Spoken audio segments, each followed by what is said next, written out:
I step into the day with the dawn ringing in my ears. Oh, I tune to my TV show. No better way, I gotta get myself into gear. Let's go. Oh, and I feel good today with my wake up in the morning espresso. I feel good today. It's my feel good breakfast show. We are live, baby. Welcome to it. My name is Graham Richards. You are live with Expresso. Thank you so much for joining us on a gorgeous Thursday morning. Good morning, gorgeous girl. Good morning, Graham. Good morning to you, South Africa. Look at it. Look at our beautiful studio. We are celebrating Chinese New Year. Of course, it kicked off on the 25th of January, running. The festivities will run for at least 15 days. So today we are going on a cultural exploration. We're going to learn as much about Chinese culture as we can. We've got traditional lion dance, which is amazing to behold. We're going to get a bit of a kung fu lesson from one of the greatest martial arts exponents in the country. That should be a lot of fun. Find out what Master Lee has been up to. We're going to get some traditional Chinese performances. It's going to be awesome. And what I'm looking forward to is the read, actually, because we are joined by someone special who's going to be reading us because they asked for our birthdays, our numbers, how old we are, etc., etc. So that's going to be very interesting. It is the year of the rat. You said it's your year. It's my year. I believe it's my year. I think so. But I'll get confirmation a little later on the show, we'll though. Find out. But as I understand it, the year of the rat, really lucky year. So if you fall under that numerical blanket, then maybe it is your year. You can let us know if you're feeling lucky, if you're feeling like this year has been blessed as the year of the rat. You were feeling a little kind of trepidation about the year of the rat. I feel like you're judging the rat. I feel like you're judging the rat. But think about it from a rat's perspective. Crafty, quite lucky. They're survivors, very, very clever little animals. So that's what I'm going to go with. This is a year to be ingenious. It's a year to be a survivor. It's a year to flourish. So we're going to be exploring as much as we possibly can. And we'd love for you to weigh in. If you're one of our Chinese viewers and you have some information to share with us, broaden our perspective this morning. We'd love to hear from you. But it's going to be a lot of fun. Look at that. 2020 still has a beautiful ring to it. And it is indeed the year of the rat. Yeah, a very good morning. In fact, very best morning to you if you've just tuned into your Feel Good Breakfast show. The 30th of January it is today, nearly the end of the first month of the year. A very good morning to you, Sis Princess. In fact, because we're celebrating the Chinese New Year, I need to greet you in Chinese and say, Ni hao. Ni hao? Ni hao, that's how you say good morning or hello in Chinese. We'll be learning a whole lot about Chinese culture. Are you excited about that? Yes. I can see you even got the new hair for the new year going on here. Yes. Looking absolutely lovely. Well, we're looking forward to sharing so much with you today, and we hope that you enjoy every single second of the next 3 hours on your Feel Good Breakfast show. Jamie Lee Domberg, ni hao. Ni hao ma, Kat and the team. You guys are looking absolutely so beautiful today as we celebrate a start to a brand new Chinese year in hi Jean, ni hao. Ni hao. Ni hao ma. You know, this is one of those opportunities where we get to learn. So I don't want you guys to think at home that we think we know everything about Chinese culture, because we really don't. So we've invited experts in various fields, especially in the cultural arts and in kung fu and cuisine, to help guide us through this. But we'd love to hear from you guys. If you've got any cool facts, maybe you've experienced the Chinese New Year in China, we'd love to hear from you. But we're in South Africa today, which means we've got to get you prepped for South African weather. Let's take a quick look at how that is going to play out today in our major cities. See how it's going to influence what you might wear today, for instance. So in Joburg, the rain has returned, guys. Mainly cloudy conditions expected with a shower or a thunderstorm towards the end of the day. So add those layers today that you can take on and take off. Absolutely. If you're moving over to Durban, a shower is expected in spots in the morning, followed by occasional rain and a thunderstorm that comes through in this afternoon. Now, humid conditions can be felt throughout the day, so be prepared for heavy rainfall today as well. Yeah, we need the rain. In the friendly city today, you can expect partly cloudy conditions with pleasantly warm temperatures reaching the mid-20s, and towards the evening, the skies are going to become clearer. Expect a beautiful sunset. And of course, if you are in the mother city, the beautiful Cape Town today, things seems to be heating up. Yes, yesterday we had unexpected drizzle, but today sunny conditions can be expected with warmer temperatures and a light southeasterly wind. Now, cloud cover slightly increases towards the evening, so make me want to throw a light jacket, a light blonde shirt today. You look awesome. awesome. Thank you. I love the pop of the red with the blue. And this has got a kind of ode to Chinese. I know, I was just playing around with accessories today. Very casual today at the bottom, but today it's, of course, Fashion Thursdays, and it's elevating that workwear look, which is what you're all about today, right? Yeah, we're going to be delving into some amazing workwear today. End of January is in sight, and we're already back to 9-to-5 hustle.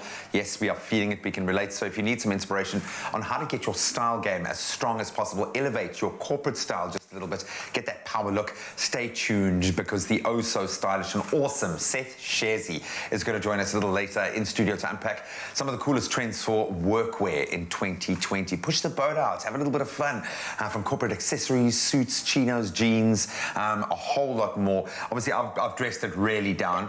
I'm camouflaged, so maybe sometimes you can't even see me. You can't even see where I am, you know. But I'm having a little bit of fun with that, keeping it chilled. But we're going to take a look at how you can elevate your work style just a little bit. All right, we're in the kitchen of deliciousness with the one and only Nicole Spelling, preparing a whole lot of good things as I look around in the kitchen today. Of course, we are celebrating the Chinese New Year. Ni hao. Ni hao to you, Nicole. Ni hao to you too. So what are we going to be making?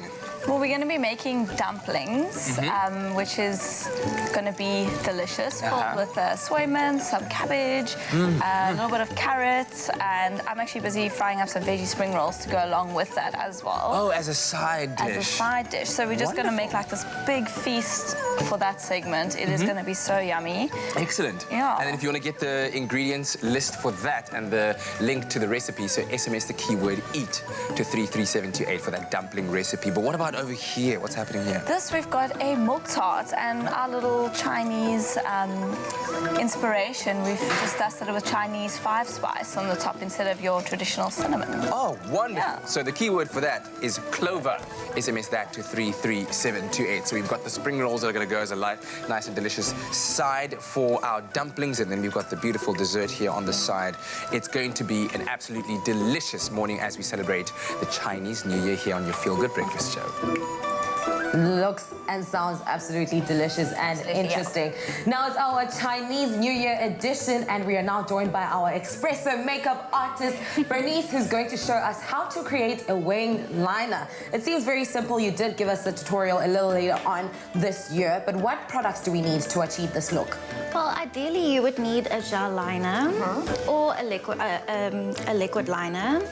I think gel is just easier because you've got more control, where liquid, I mean, sometimes you open your eyes and then it's stuck in the crease. I don't like that thing, hey?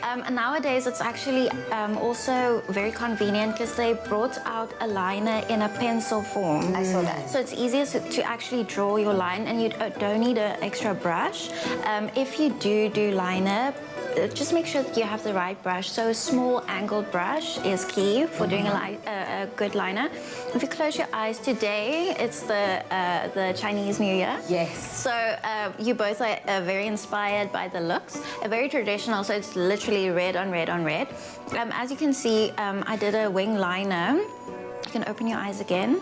When normally your wing liner would actually go up, this one actually just goes out. So you create the idea of a liner is to create a lash. So sometimes you don't have full lashes. It actually just enhances and frames your eyes. Yes. So we just took it out a little bit and then add a little bit of glitter, red eyeshadow, red lips. Love this look. All the feels today. Thank you so much for being here with us. Now, a wing liner, a natural look, a matte lip, or a little bit of shimmer. Hello. Now, whatever makeup look you're creating, you can master it with W Beauty's wide-ranging collection. And if you buy any 2 makeup products from W Beauty between today and Sunday, you'll get 20% off. Now, yes, that's right. That's 20% off, friend, of 2 products from W Beauty. Now, you can shop this in-store or online or on the Woot app. I want the lippy. So really looking forward to the Chinese New Year celebrations. Absolutely. You've got such a cheeky grin on your face. No, but What were you going to say? You know why? Okay, so here's the weird thing. So Phoenix loves watching a show called Word Party. Okay. And we're into the 4th season of it now. Can you believe it? Sure. and they've started a Mandarin chapter where they now teach the kids words in Mandarin and English. Cool. And so, if I remember correctly now, I've got a couple of words ringing around my head, something like "tor," which means to walk, and "tor," which means to sit. Tor, because the So inflection is vitally I'll important, need as I to just understand get it, my corrections done. But if I remember correctly, so this morning when I was greeting Nicole and Sis Princess with ni hao, Ni hao. and xie xie, which means thank you. Xie xie. It's very exciting for me because I love language in all its forms. So Do you think Phoenix is going to surpass you with languages? Yeah, By like 3. Definitely. he's already got his own language going. I was trying to teach him how to say rhino in Setswana the other day, which is tukudu. Tukudu. And he just goes, kododo. It's all about the intent of the meeting, man. So this I'm looking forward to. This morning we have invited in Dawn Carter, who's going to be doing astrological readings of all of us. Yes. So we had to give our birth dates and as close to the actual birth time as we could. Yeah. I really want to know. Birthplace too. Birthplace. I want to know what's going on, man. Are you nervous about that? I am slightly nervous about finding Please out. say nice things, Dawn. But we would love to hear from you as well. So if you go onto our Facebook page on our Good Morning post, you can see there that we're very excited because it's the Chinese New Year. And so Dawn Carter is going to be doing these astrological readings of all of us as presenters. So send us your birthday, your time and place to join in on the fun. Hopefully we can give you some kind of astrological reading. A reading that'll over the speak airwaves. Positivity Yeah, over that's your right. life. Because it is the year of the rat. Yeah. And prosperity. That's got to be a prosperous year because the rat is an ingenious little creature, man. Absolutely. So we're going to be having a lot of fun. Connect with us on all of our social media platforms. We'd love to hear from you. Thank you so much, boys. Let's take a first look at those news headlines this morning, starting off locally. Now, students from a number of campuses around the country are protesting and demanding the eradication of debt and free registration for the poor. Now, the CEO of University South Africa, Professor Ahmed Bawa, says a sustainable and concrete solution is needed to deal with demands by students countrywide. He says negotiations are underway between universities, student representatives and government to resolve the ongoing impasse. This amid protests and suspension of classes at some tertiary institutions. The SA Human Rights Commission is withdrawing its assistance to a group of protesters occupying the Central Methodist Mission on Green Market Square in central Cape Town, citing aggression on the part of one of their leaders. Now, the Human Rights Commission said in a statement yesterday that a death threat was directed at its commissioner, Chris Nissen, by one of the group's leaders. The refugees who are demanding relocation to other countries have been protesting for months now. On the international front, 15 people have been killed in the Eastern Democratic Republic of Congo's region of Benai. Now, 14 bodies have been found in the past 24 hours, and a pastor was killed in a separate attack. According to a toll compiled by civil society groups, 265 people have been killed in the Benai region since the army began a crackdown on an armed group. Now, the Allied Democratic Forces in October last year. The massacres seem to be a tactic by the ADF to scare the population into silence. In other news, France has pledged to outlaw the practice of culling unwanted male chicks by the end of 2021 as part of animal welfare reforms. Now, about 7 billion male chicks not wanted for meat or eggs are killed around the world each year. The government said new methods were emerging that would make it possible to test the sex of embryos inside the egg. And now an item on an old friend. Now, if you remember correctly, one of Cape Town's most beloved inhabitants, the 180-kilogram loggerhead turtle named Yoshi, once resident of the Two Oceans Aquarium for more than 20 years before taking her freedom swim in December 2017. Does it ring a bell? Well, she may soon take up residency in Australia. Now, the aquarium has kept pace with her whereabouts via a tracking device and says Yoshi has swum an incredible record-breaking 35,400 kilometers in the 2 years since her release. Now, that's absolutely amazing because that's about 48 kilometers per day. Now, Australian conservationists and researchers are all on the lookout for when she eventually reaches the shores down under. Yoshi was rescued from a boat in Table Bay Harbour after she had been caught in a trawler's fishing net. Now, she was very aptly known as the Queen of the Exhibit. Now, taking a glimpse into the world of entertainment. Now, since Zozibini Tunzi took the crown of Miss Universe in early December 2019, she has not had a chance to land back home on home soil. However, for those of you who are dying to get the chance to congratulate congratulate the beauty in person, she has finally announced yesterday that she's embarking on a homecoming tour between the 8th and the 15th of February. Now, more on this later in our full entertainment report. And that's where we leave our first news headlines. Let's take a look at the world of sports.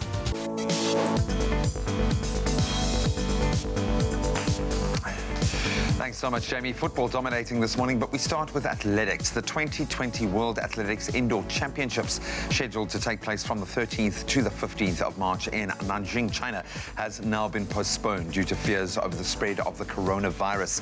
World Athletics announced yesterday. The governing body added that the event has now been postponed to March 2021.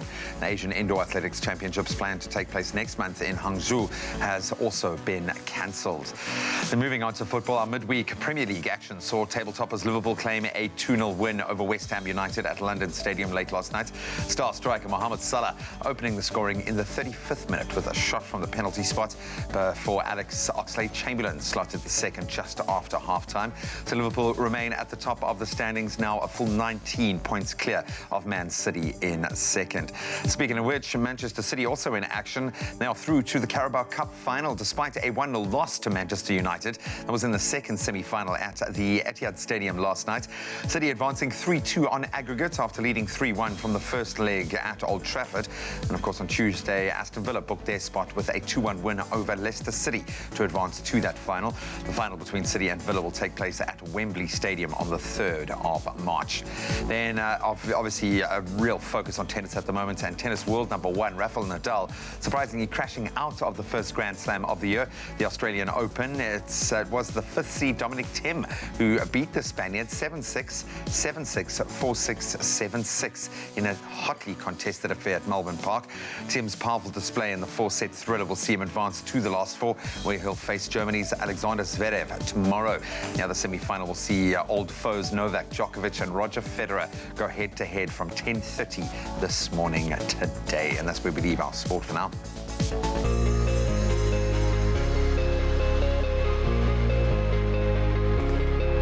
The time is now 16 minutes past 6. It's time for us to have a more extensive look at the weather this morning. But as we do always, we ask you to send in your sunrise pictures.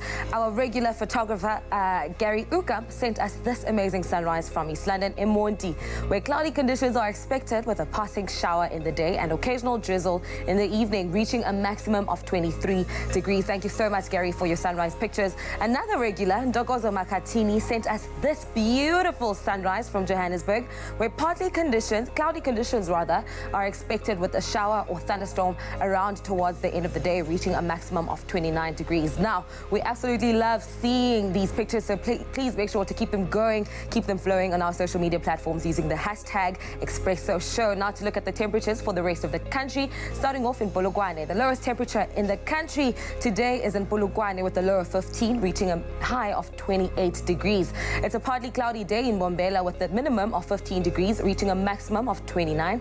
Thunderstorms expected for Pretoria with temperatures ranging from 16, reaching a peak of 30 degrees. And a couple of showers for Johannesburg at a low of 15, reaching a high of 29.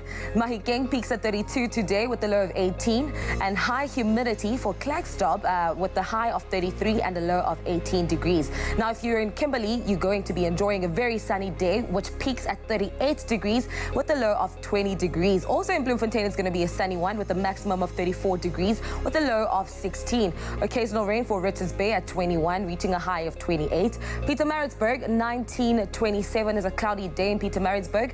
And heavy rainfall for Durban with the low of 24 degrees, reaching a high of 27. A couple of showers for Mthatha with a low of 16, reaching a high of 23. Occasional rain for East London, Emondi with a low of 20, reaching a high of 23. It's a sunny day in Kredok with a maximum of 35 and a minimum of 16. Now in Bayi, my hometown, it's a partly cloudy day with a low of 18, reaching a high of 24.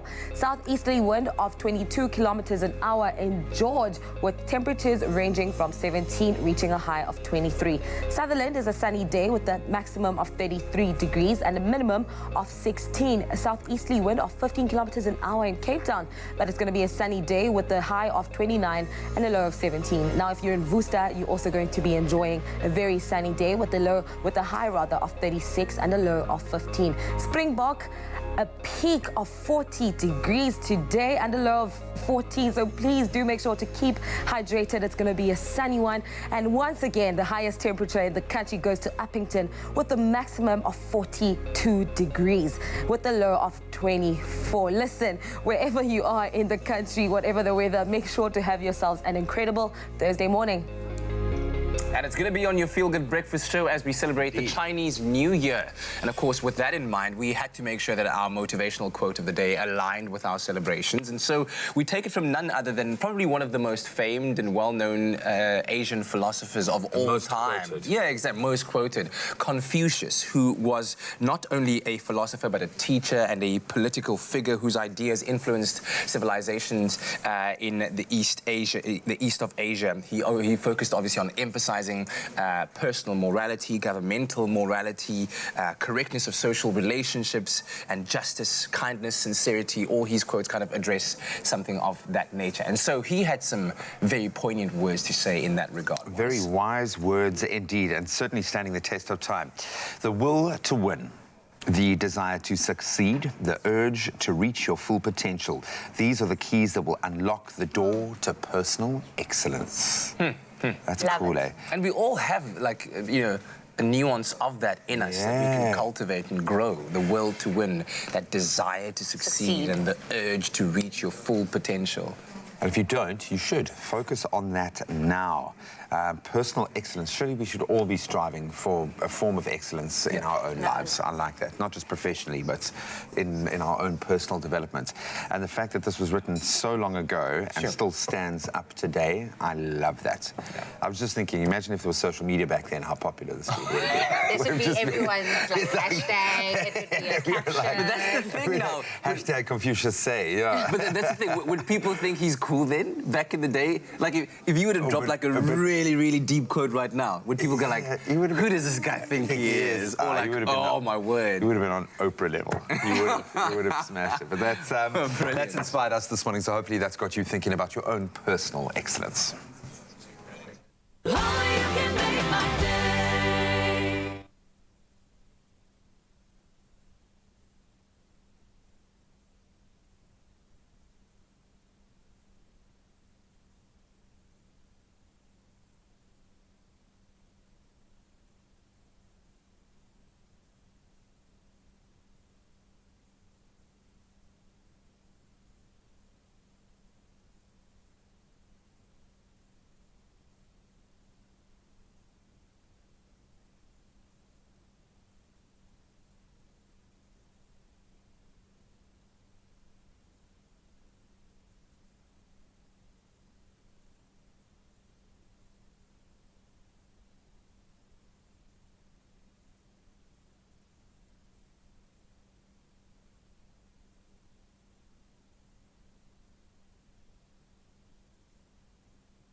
It's my Feel Good Breakfast Show. Welcome back. This is your Feel Good Breakfast Show. It is the 30th of January, a Thursday, and a day which forms and a part of the Chinese New Year celebrations, and we're all about that this morning. It is, of course, the a phenomenon that has far-reaching kind of prospects in history of over 3,800 years. And the origin of the festival can be traced back to the worshipping activities in China's ancient agrarian society. Now, the date for the ceremony wasn't fixed until the Han Dynasty, which ran between 202 BC and 220 AD, when the Emperor Wudi commanded the use of the lunar calendar and then started the cementing of when it would actually happen within the year. Now, like with all Chinese traditions, it's usually based on or steeped with stories and myths. So the first one that we want to get into is the legend of the origin of the Chinese New Year. Now, one of the most popular is about the mythical beast called Nian, who ate livestock, crops, and even people on the eve of a new year. So it would technically be on Friday, because Saturday was it. Now, to prevent Nian from attacking people and causing distraction, people put food at the doors for him. It's said that a wise old man figured out that Nian was scared of loud noises, which was like firecrackers, and the color red. So the people put red lanterns and red scrolls on their windows and doors to stop Nian from coming inside. Cracking bamboo, later replaced by firecrackers, was lit to scare Nian away. So that is how the culture came about, when people started wearing the red, the lanterns, the color red, and the firecrackers was all a sign to scare Nian away. From stealing the food. Yes. I absolutely love it. Absolutely interesting. Now, from the Tang and the Qing dynasties, the prosperity of economies and cultures during the Tang, Song, and Qing dynasties accelerated the development of the Spring Festival. The customs during the festival became similar to those of modern times. Setting off firecrackers, visiting relatives and friends, and eating dumplings became important parts of the celebration. More entertaining activities arose, such as watching dragon and lion dances during the temple fair and enjoying lantern shows.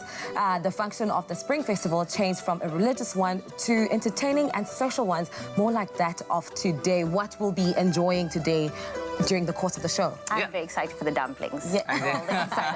Absolutely, and there's a lot more that goes with it as well. So, reflecting now on modern times, in 1912, the government decided to abolish Chinese New Year and the lunar calendar, but adopted the Gregorian calendar instead, and made January the 1st the official start of the new year. And after 1949, the Spring Festival was listed as a nationwide public holiday, and people got the day off work and from school as well. And today it is the most important traditional festival in China, and many old world customs are inherited from the long Chinese New Year history. So it's something that is very, very, very much still part of the culture and still very, very important to how people in that part of the world celebrate their history and their heritage. So it's great to be part of it in a way, and to bring it into the studio, and I can't wait to learn more, especially the language side of it, just being able to expand one's mind, especially as we look to kind of move into a global society where communication is just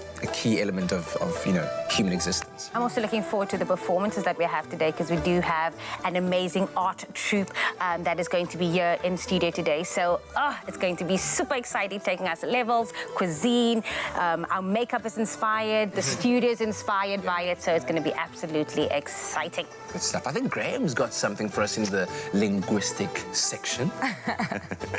A little bit of everything, actually. Building on what you guys have just explored, Chinese New Year celebrations obviously underway at the Nanhua Temple in Gauteng, where visitors can enjoy an array of Chinese, Cantonese and Taiwanese food, and also learn a little bit more about Buddhist culture.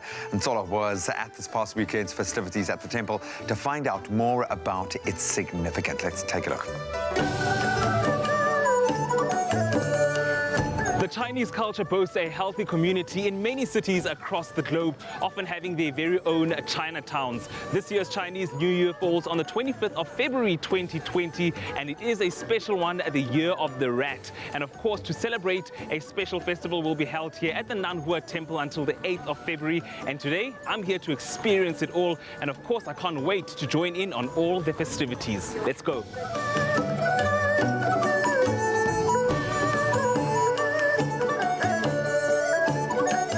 Sipo, I must say I'm so excited to be here today. What can we expect from this year's Chinese Cultural Festival? Well, first and foremost, I'd like to welcome you into this big event, which is called the Chinese New Year Cultural Festival. Some people, they call it the Spring Festival, because this is the year of the rat. And the year of the rat, it's one of the Zodiac sign, which symbolizes that is the year of wealth. So a lot of people want to come and do the wishing tree, and there's a lot of food stores and general stores. And talk to us a little bit about the significance and the origins of this particular festival. Well, it goes a long way. There's a myth which it says that the rat and the bull, the ox, the rat asked a lift from the ox to go to the festival, which was arranged by the emperor. And when they arrived, the rat came out on the top of the ox to be the first one to enter into the festival. Then the rat became the first one to be on the Chinese Zodiac. So that's why it's a very important year, because the rat came first, and the rat signifies that you always have to be early. But the message which connects with Buddhism, it says every path you take in life, it must lead you to happiness. So that's why a lot of people, they want to celebrate this year, because they know that there's wealth and happiness.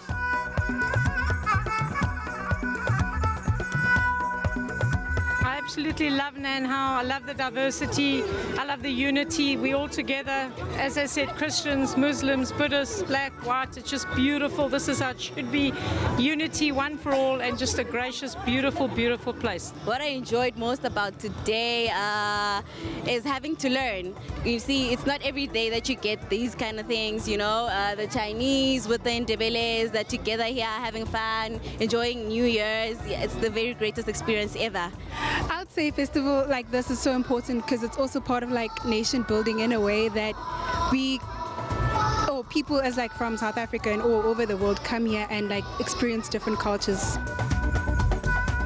The temple was built here in South Africa, especially in a small town called Bronkhorstspruit, because 18 hectares of land was donated for Buddhist temple to be here. But with the reasons though, the first reason was for Buddhism to come to South Africa to spread Buddhism or to propagate Buddhism across Africa.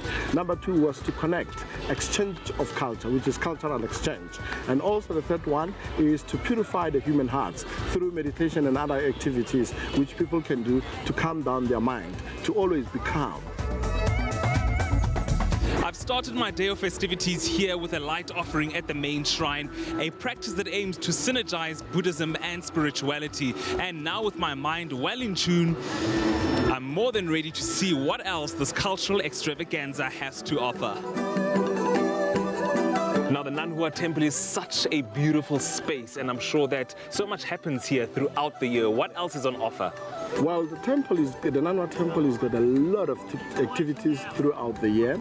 We have something which a lot of people, they are more attracted to, that is called our beginners retreats. So our beginners retreat, that's when people are coming here to learn meditation. We have weekend getaways, especially people coming from the busy cities. They can come and relax their mind. Our retreat is a package of sitting meditation, walking meditation, tea meditation, music meditation, yoga, tai chi, and we also have the question and answers for those who want to have one-on-one with the monk who's leading the meditation. How do you say Happy New Year in Chinese? Okay, I'm going to teach you. It's very simple. We're saying 新年快乐. 新年快乐. 新年快乐. Yes, 快乐. 快乐. Yeah, 新年快乐. 新年快乐. Or you can say 新年好. 新年好. I think that's a lot easier. Happy New Year. 新年快乐. Yeah. 新年好. Happy New Year. Man, what an awesome time I had here today at this cultural extravaganza. Everything was just perfect. The music, the food, the performances, and of course just immersing myself in true Chinese culture. It's on until the 9th of February, and trust me, there's something to do for everyone in the family. Do come and check it out. we go. Go there. All of us have all been go road trip. almost simultaneously like, where is this temple? Like, how have we not seen it? But it's huge. Apparently just outside of Pretoria on the way to Mpumalanga, if you're travelling up north. That's incredible. It's gorgeous. The space, the culture. I want to know. I like the fact that you've got like a mix of South African cultures being represented with Buddhist culture. Love it, man. Really cool. Energy is absolutely electrifying. Yeah. On the note, we're going to take a quick break saying 新年好. Which means? Happy New Year.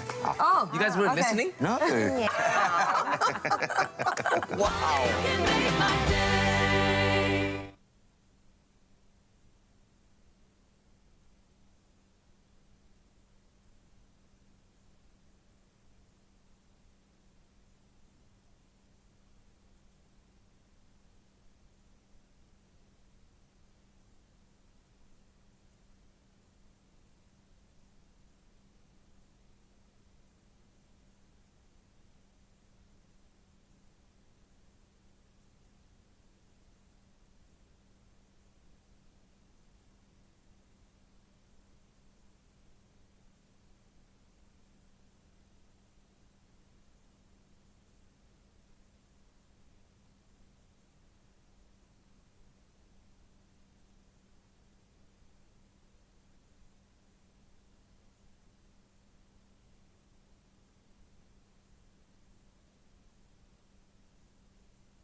It's my feel-good breakfast show.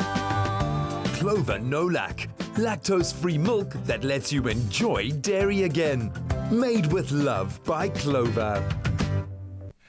Welcome back. This is your Feel Good Breakfast Show. Happy Thursday to you. Happy Chinese New Year. We are celebrating it all around our studio this morning. Now, if you're looking for a lactose-free milk to give you the freedom to enjoy dairy again, then look no further. Clover No Lac lactose-free medium-fat milk is high in nutrients and easy to digest. So now you can just enjoy the creamy dishes that you have always wanted to, like today's recipe for a lactose-free milk tart, except instead of using the regular cinnamon, we are going to be using Chinese 5-spice in the spirit of today's celebrations. And here to show us how to make it, of course, the ever so lovely Grace Stevens. Welcome back, Gracie. How are you? Thank you. It's so exciting. New Year. Right? It's lovely. Have you picked up any Mandarin so far this morning? A little bit. Bit of ni hao, yes. Ni hao I did definitely. And then some instructions from the dancers in the green room. They were telling each other to put their chins up. Oh, when they're performing. Okay, yes. So I did, Looking forward to seeing that a little Lots bit of later on. excitement. All right, let's get into the recipe, though. Oh, this is amazing. This is how you should start your morning. So this is a baked milk tart. And so you're going to make a custard just the way you would make a custard. I've put my puff pastry in here, and I'm just going to quickly just put some egg wash on it. Okay. Okay, and that's going to go in the fridge. Pastry likes to stay cool, so while you're doing the filling, just put this in the fridge. Excellent stuff. Right, so that's ready for us to put our filling in just now. And the importance of the holes quickly that you've punctured. Just so that you don't want it to rise up and get uneven. So you okay. just want it to really just be a nice tart base. Excellent stuff. All right. Okay, so I've got my Clover no no lac lac here. The over there. Clover no lac is amazing. And I'm going to heat up some of my milk here. You don't want to boil it. Just most of your milk you just want to heat up. Okay. Okay, and then you're just going to make a little bit of a slurry with the rest of your milk, an egg, and so this is how you go about making the custard, right? Yes, yes. You want to make the custard. This might be a little bit small for me today, but you want to make a nice little slurry with that. Okay. When this is warm, you take a bit of this water out and you mix it with your slurry just to temper it, because you don't want to take egg and put it straight into warm milk. You mean take the some of Clover this no nice lac out? and no lac in Okay, here. good, Yes, good. so that's perfect. And while we're at it, if you haven't heard about it yet, Clover no lac milk is high in nutrients. It's easy to digest and it includes calcium and vitamin D as well. And most importantly, allows you to enjoy dairy once again without having to worry if you are lactose intolerant. Yes, because it's lactose-free. It's stunning. And you know what the nice thing is? A beautiful taste. So when your family who doesn't need to exclude lactose taste this, they're going to go, oh my word, this is amazing. Okay, good, good. So, all right. that was my egg yolks. My egg whites I've whipped up to a nice soft peak state. Nice soft peak. And I'm going to fold this into my nice thick custard. Okay. and during this time, you haven't, what do they call it? Is it flash bake? Your puff pastry? What is that technique? You mean flash freeze? Blind bake. Oh, you mean blind bake? I've just been told. Thank goodness for directors. You don't need to do that at all. No, we're you not go going to straight do from, that. Because what we're going to do, we're going to put our nice milk tart in here, and then we're going to bake it. Okay. So your oven should be at about 200 degrees, so nice and hot oven. We're just folding this in. This is going to be so light. Excellent. In the meanwhile, while you're doing that, SMS the keyword Clover to 33728. That is the key to receiving the ingredients list, as well as the link to the recipe for this particular delicious dessert. So when we heated up our milk, we put some cinnamon in it. Okay, that and obviously we're going to bake through that cinnamon. So it's going to be really, really nice. We pour this into our tart. Yeah. So while creating the custard, you infuse the cinnamon flavour. Oh, it's going to be amazing. And when you bake it, you're just really just intensifying all that Lunar flavour with the cinnamon. Oh, whoa. For about 15-20 minutes. It must be a little bit wobbly in the middle. And then you let it sit in the fridge for a couple of hours. And then you can put some lovely cinnamon over it. We have used the Chinese 5 spice on top of here, just to add to our festivities. Excellent. And that is your simple, very nice no-lac milk tart. Excellent stuff. It seemed very, very easy, but if you've just joined us and you missed the entire process of making it, have a quick look at this. Just because you can't eat dairy doesn't mean you have to miss out on all those delicious dishes. Be free with no-lac, lactose-free, medium-fat fresh milk. And this great recipe for a creamy and delicious milk tart. Pour 800 ml of clover no-lac into a pot, followed by 1 cinnamon stick, and warm it up gently. Add the remaining no-lac to a separate bowl, along with 2 tablespoons of cake flour, 2 tablespoons of corn flour, and 4 egg yolks. Then whisk to combine. Strain the eggy custard through a sieve into the pot and whisk continuously until thickened and then set aside. Combine the 4 egg whites with a 1/4 cup of sugar and whip until soft peaks form. Then fold it into the no-lac mixture. Add a teaspoon of vanilla essence and fold to combine one last time. Pour the filling into a crust-lined pie dish and bake at 200 degrees Celsius for about 25 to 30 minutes. Remove from the oven and set aside to cool. Then dust with loads of cinnamon. This lactose-free milk tart is so creamy, no one would ever know the difference. None of the dairy, all of the taste. Made with love by Clover. Fantastic stuff. There you have it. SMS Clover to 33728. And you can also make it with love by Clover. As easy as that. It was simple. It looks absolutely delicious. In fact, are we going to dish up some of it? Let's dish some up. Grace. I've cut a nice big slice for you here, Kat. Oh, look at it. That cross-section is beautiful. There we go. There we go. Great way to celebrate the Chinese New Year, which we are today. Lovely. Are we going to just get in there? We're going to There's a fork for you over there. Is there? Yes. Here's a fancy one. I bought a nice fancy one. Oh, thank you. I'll use that. There you go. And, of course, we've used Chinese 5 spice on top of our milk tart. And you can find it, I was told now, by Nicole at any regular grocery store, even your local Oriental store as well. Oh, come. Get on my fork. Just get in there. That's so good. It's so lovely. It is so good. And can you believe people who are lactose intolerant can eat this? Can actually enjoy Isn't this. this so fun? That is a wonderful thing about it. Thank you very much, Gracie. Or as they say in Mandarin, share. Ooh, you're very fancy. Clover no-lac, lactose-free milk that lets you enjoy dairy again. Made with love by Clover.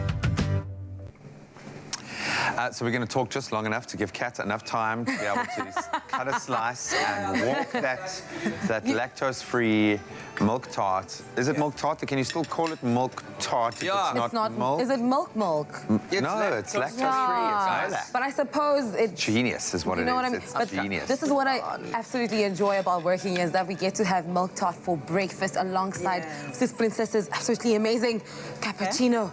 Thank you, my dear. Thank you so much. Well done. That's whoa. Okay, you get... Here's a new fork there. Thank you. Because I will certainly not be sharing the one that I I've feel got like here. I'm standing in the way here. You are. Go, grab your fork and grab some. Taste. Okay. Taste. Let me know what you think. Oh, bull. That's good. Come here. These forks are a bit challenging, Don't eh? fight You guys are the worst. Babe. Yeah? Definitely yummy. milk tart. Lactose-free. And it tastes exactly like milk tart. Should taste. Exactly. I know one spice. I have Just five princess? I want spice. another bite. I'm going to try some of this Oh, one that's over here. yummy. We'll see you now. Let me know what you think. That's some more. Mwah. Clearly they like it. It's come successful on. recipe all round.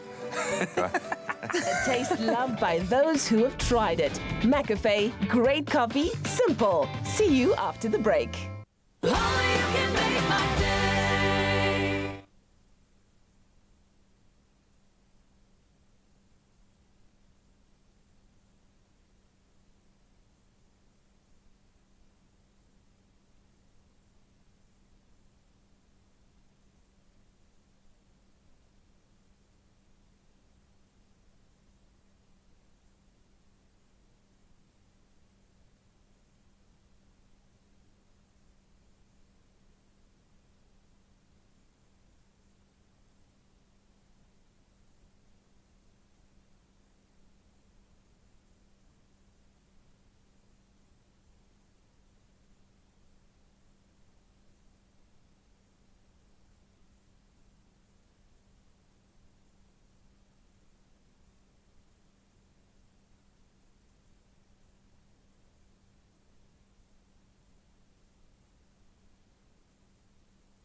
It's my feel-good breakfast show. Welcome back. This is your Feel Good Breakfast show, Expresso on SABC3. Happy Thursday to you and thanks for joining us as we bring you up to speed now with one of probably the biggest stories in the world right now. The new coronavirus that originated in Wuhan has caused much concern throughout China and the rest of the world. And the coronavirus outbreak has already claimed the lives of many, with the death toll continuing to rise and more cases confirmed by China's National Health Commission yesterday. Now, by the end of Tuesday, the virus had claimed 132 lives, with over 1,400 new cases confirmed. And while we are in good spirits, of course, today celebrating the Chinese New Year, our thoughts are with those affected and would like to be more, we'd like to get more knowledge about exactly what this is, where it originated from. And here to give us all of the facts on the coronavirus, we'd like to welcome back infectious disease specialist Dr. Emil Reed. We appreciate you being here, making the doctor's call, because we usually have you here on Tuesdays, so this is a bit out of the norm. But let's talk first about the coronavirus and how the virus actually started. Well, I think the coronaviruses are normally viruses we see in animals. And I think for the last 2 decades, roundabout, we've seen a few outbreaks of coronaviruses. We all remember 2002, 2003, the SARS virus, which is also a coronavirus. And at that stage, the source of the virus was found to be cats.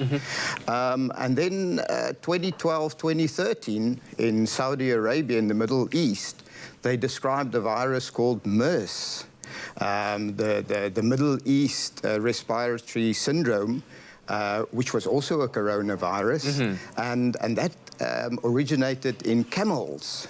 So this time around, that's why it's called a novel coronavirus, because it's brand new. We haven't seen it.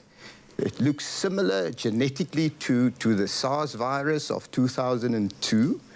And initially, we believe that it originated somewhere at the food market where they actually culled sort of animals, fish products, but also other wild animals as well. Yeah. So it was thought to be more out of animal to a person disease, yes, or animal disease, and not really a person-to-person spread virus. Yes. Since then, we had many cases where there was person-to-person contact and spread, which is obviously a massively worrisome fact. Yeah, which has the entire international community, I guess, on high alert right now, especially given international travel. Let's talk about the first signs and the symptoms that one might need to look out for of this particular coronavirus. As I understand, the coronaviruses are any class or are part of a group, and this is the novel coronavirus.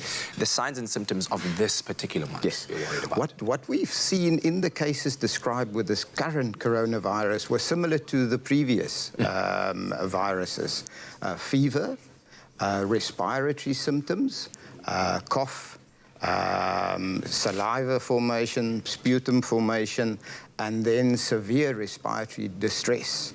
The initial cases that were described were actually cases that were seen with pneumonia. And in those cases, the etiology was found to be this novel coronavirus. So respiratory, flu-like symptoms. And I think, you know, for us in South Africa, obviously there's a lot of panic.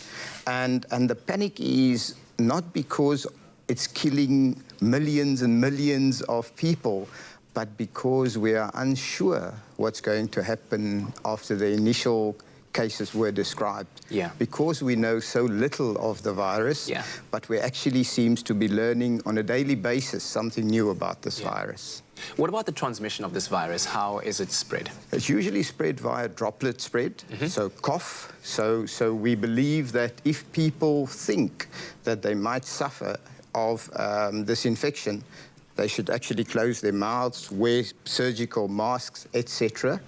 And in South Africa, we are prepared for these cases where they're going to be isolated, where people are going to have barrier nursing, wearing masks, wearing gloves, etc., in order to make sure that there's no person-to-person transmission of this specific virus. Yeah. So if somebody is exhibiting any of those symptoms you described, is there any need to panic right now? Because, I mean, we've had no reported cases in South Africa, as far as I understand, so far, though we do have a lot of international travelers coming in and out. If you are exhibiting any of those symptoms you've spoken about, what is the procedure to follow?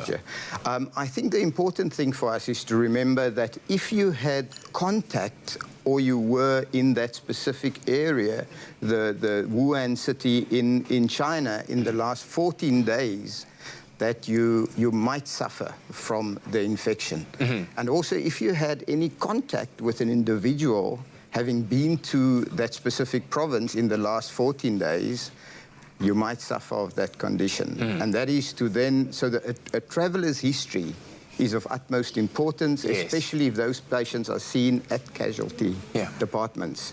In South Africa, we do have tests available for other coronaviruses, and I've been getting a lot of requests for the last few weeks about it.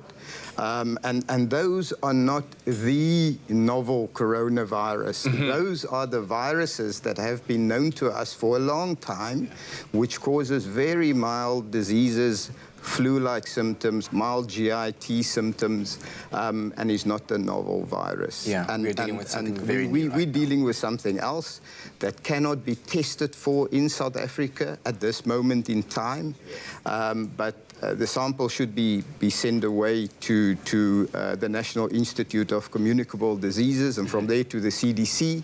But all the other coronaviruses which are known to us can be tested for. All right. Dr. Reed, thank you very much for joining us, enlightening us. We really always do appreciate your time and expertise, and hopefully this is something that you've also found very enlightening. We'll be sharing information with you as soon as it becomes available to us, but I think some great insights here from the doctor.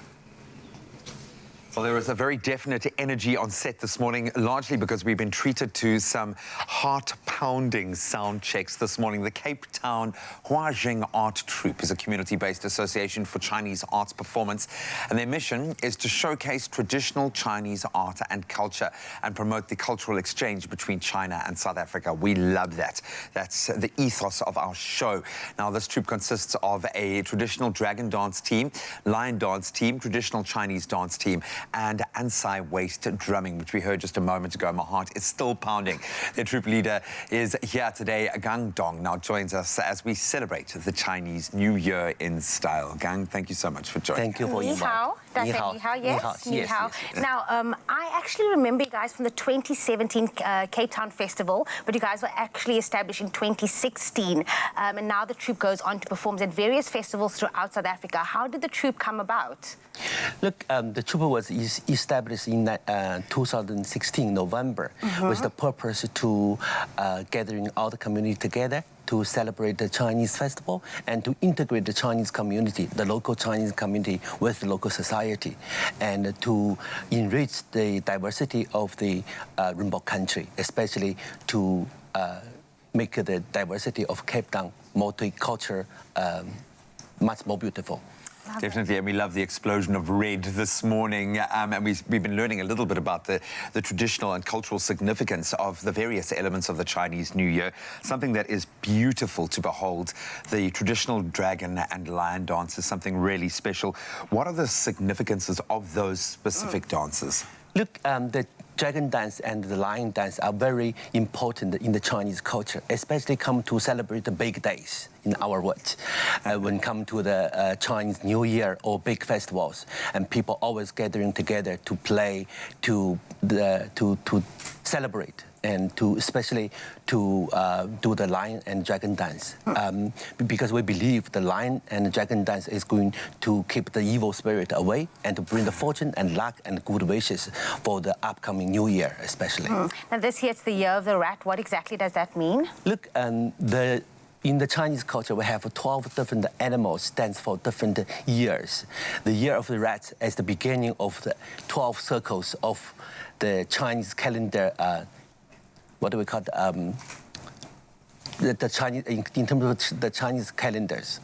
Okay. So the rats have different animal have different personalities. So the rat stands for quick, react, and peaceful. And also because of the very good reproduction ability of the rats, and also stands for you have more children in the family. Oh, yeah, yes. Multiply. I have a little child on the way next month. Thank you very much. That'll be little rats, yes. I love it. You guys are very busy, obviously. What's next for you? What's next on the calendar for the troupe? Look, we're talking about on Saturday. So tomorrow night, we're going to departure for the Muscle Bay for the DS Festival. So this will be the second time for us to be invited and to demonstrate, showcase our Chinese culture at the DS Festival. Oh, brilliant. Good luck. Love that. Thank you so much. And then on social media, do you have a Facebook account? Where can people catch you if they want to Yes, we do. keep up to date yes, with the art we do. troupe? You do. Our Facebook is Cape Town Huajing. I spell CAPETOWNHUAXING,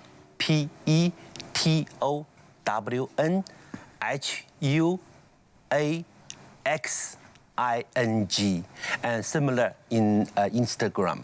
Okay, and it's worth it. I would imagine just taking in some of the spectacle already this morning, it's going to be worth seeing it live here on the show. The lion dance for me is something truly remarkable, and we have the Huajing Art Troupe here to perform for you as we continue our Chinese New Year celebrations right here on your Feel Good Breakfast Show.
trying to wish you a happy birthday, you are still locked onto your Feel Good Breakfast show. Now, if you are celebrating your birthday today, on the 30th of January, you are celebrating your birthday with Phil Collins, everybody. Oh, cool. Now, he is turning 69 years old today. He is from all the way from England. He's a man of many talents, such as a musician, drummer, singer, and actor. Sold about 34 million copies of records across 8 albums, which is insane. Now, we can certainly say he's the best-selling artist of his generation, with hits like Do You Remember and Another Day in Paradise. Do you know that song? Another Day. But he is a phenomenal drummer as well, guys. Absolutely phenomenal drummer. Really cool, man. From one musician to the next, Altito is a South African hip-hop artist who's also celebrating his birthday today. Happy birthday to you, Altito. He's known for his hits such as No Favors and Jala Kayona. He and his partner, Neil, have recently launched their media company, the New Wave Media, which focuses on education in the South African music industry. That's cool. A young artist doing what he can to change the game, man. So happy birthday to you, Altito. Yeah, you're in good company today. Happy birthday, gents. So we love the fact that people have sent through videos, and we love the fact that one of our own, someone who's really special to us, she is a sweetheart. Jordan is turning a big... Hello, gorgeous girl. She's doing a little post right there. She's part of our social media team, our digital team. She is just too lovely for words, and we've got this little video just for you. Happy birthday to you. You live in a zoo. You look like a monkey. And you smell like one, two. Social media team, Well done. Cray, we love them. Beautiful little TikTok just for you. Jordan, we love you, girl. Happy birthday. Have an amazing Wait, can I also just say this? Jordan gave me a pair of socks last week because I didn't have a pair of socks with sneakers. So that's why I really love Jordan. She's an angel. I hope you buy her socks as a birthday gift, eh? After January. By a whole week's worth. So, in fact, she is so loved that we've got another little surprise for her. Take a look at this. Happy birthday, Jordan Joel. We hope you have a fabulous day. You are such a treasure in our lives. We love you so much from Cousin Hope and Auntie Anthea. That's just so sweet. Hopefully she's blessing. Our aim was to make her cry this morning. See if we can break her with this one. Another video. This one coming via WhatsApp. Take a look. Another one. Happy birthday to Jordan. Happy birthday to Jordan. Happy birthday to Jordan. The harmony. Happy birthday to you. We love you, big sister. Love you, my Jordan. Are you crying? Are you crying a little bit? Are you getting emotional? Come on, man. Maybe later. That's very cool. So at the end of this, we're going to turn a camera on to someone else's. I want one of our camera team to prepare to turn a camera to this cameraman over here. But let's get into some of our other viewers' birthdays very quickly here. Let's kick it off with Tamika. We'd like to wish our niece, Tamika, happy 15th birthday. Happy birthday, Tanika. May you have a blessed day. That's from Basil and Valerie with loads of love. Then a happy birthday to my grandson, Kurtley Maury.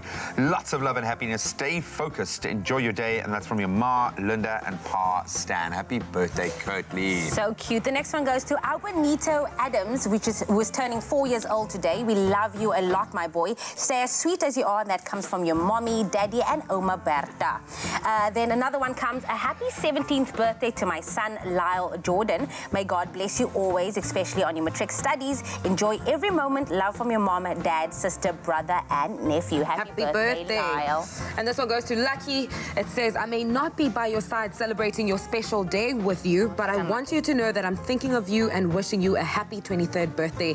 To Lucky Mojoto from Jackie. Happy birthday to you, Lucky. This one goes to Louise. Happy 33rd birthday to Louise. May God continue to bless you with many more years to come. We love you lots, like jelly tarts from your kids. Oh, that's so adorable. Red dress, looking fly, giving us some pout over there. Yeah, look at you. Okay, now, Prosper, I need a part from you as well, please. You're pro.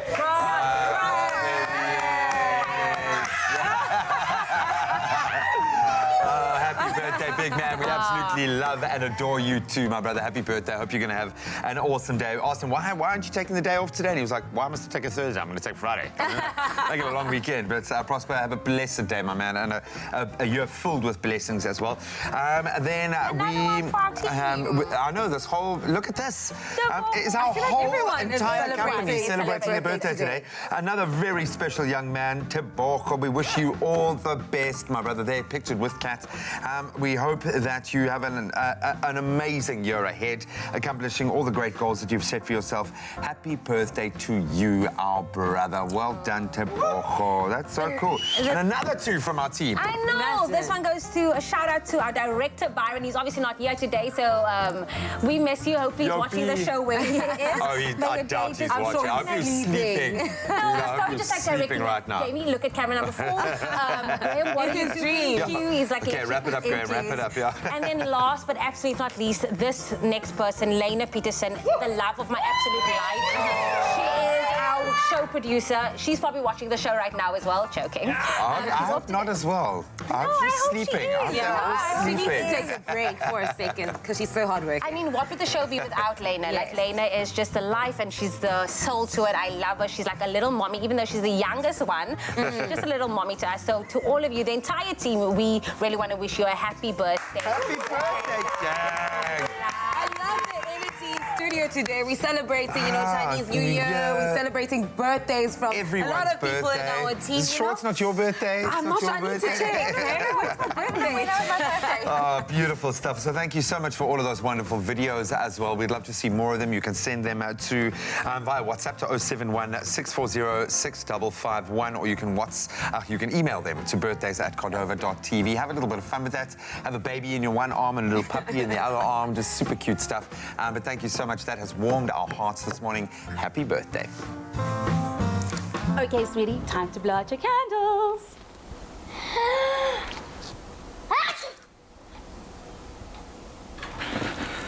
Don't ruin the moment. Prevent allergies or cold and flu with fast-acting powder nasal spray from the Nexa range. Nexa, brought to you by Pharmadynamics. Oh, man, so we're feeling the birthday buzz for sure on the show. We might get through a few more birthdays a little bit later, but right now it is gone past 7 o'clock, so time for us to delve back into those news headlines. In fact, 6 minutes past 7 o'clock, and here are the news headlines. On the national front, the Gauteng Department of Community Safety has embarked on an integrated school safety intervention plan to, quote, rid schools of criminal elements in order to create a conducive learning and teaching environment. Now, in a statement issued yesterday, it was stated that the integrated school safety intervention plan includes, among others, school searches, safety talks, gender-based violence education, a one-stop center for victims of gender-based violence, and the introduction of, quote, adopt a cop by local police stations. Now, students from a number of campuses around the country are protesting and demanding the eradication of debt and free registration for the poor. The CEO of University South Africa, Professor Ahmed Bauer, says a sustainable and concrete solution is needed to deal with the demands by students countrywide. He says negotiations are underway between universities, student representatives and government to resolve the ongoing impasse. This amid protests and suspension of classes at some tertiary institutions. Looking at international headlines, the 2020 World Athletics Indoor Championships in Nanjing, China have been postponed because of the fears over the spread of the coronavirus. It was to have been held from the 13th to the 15th of March, but the governing body, World Health Athletics, pushed the event back 12 months after seeking advice from the World Health Organization. Now, the coronavirus has already killed at least 133 people in China and has spread to 16 countries globally, with some 6,000 people infected. Wuhan, where the virus was first detected, is some 600 kilometers from Nanjing. In other news, 15 people have been killed in Eastern Democratic Republic of Congo's region of Beni. 14 bodies have been found in the past 24 hours, and a pastor died in a separate attack. According to a toll compiled by civil society groups, 265 people have been killed in the Beni region since the army began a crackdown on an armed group, the Allied Democratic Forces, or ADF, in October of last year. Now, the massacres seem to be a tactic by the ADF to scare the population into silence. And now, an item on single women and property sales and some good news. Yesterday morning, we had news in Cape Town's first all-female firefighting team. And this morning, it's about the single women and property sales, where single women are dominating property sales, says the analytics firm Lightstone. Now, this was the case in 2017, 2018, and in 2019, eclipsing single men, even married couples. Now, the average price of homes purchased by them was some 800,000 rand, and female Porsche owners also increased from 6 to 9% in the last year. Moreover, Lightstone's research has shown that while Cape Town has traditionally been highlighted as consistently boasting high price growth for nationwide average in terms of property, in October of 2019, Limpopo took the lead, and it had a 5.9% annual growth with an increase in high-end properties, of which many have become second homes to affluent Gauteng residents. Well, on that very profitable note, let's take a look at the sporting headlines.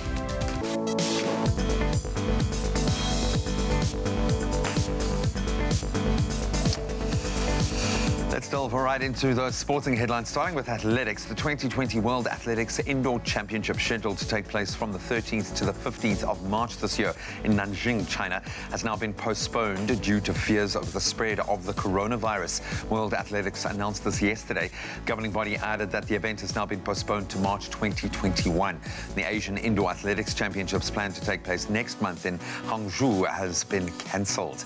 Then on to football. Plenty of action this week. Our midweek Premier League action saw table claim a 2-0 win over West Ham United at London Stadium last night. Star striker Mohamed Salah opening the scoring in the 35th minute with a shot from the penalty spot before Alex Oxlade-Chamberlain slotted the second just after half-time. So Liverpool now remain at the top of the standings, a clear 19 points ahead of Man City in second.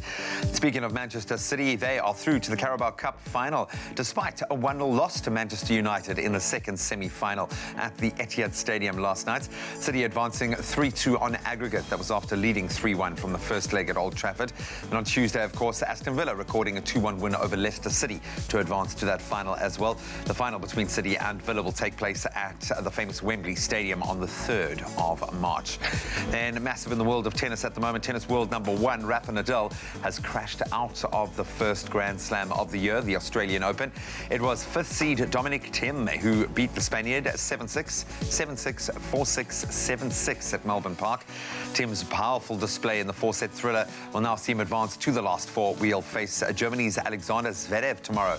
The other semi-final will see old foes Novak Djokovic and Roger Federer go head-to-head from 10:30 a.m. today. That's where we leave our sport for now.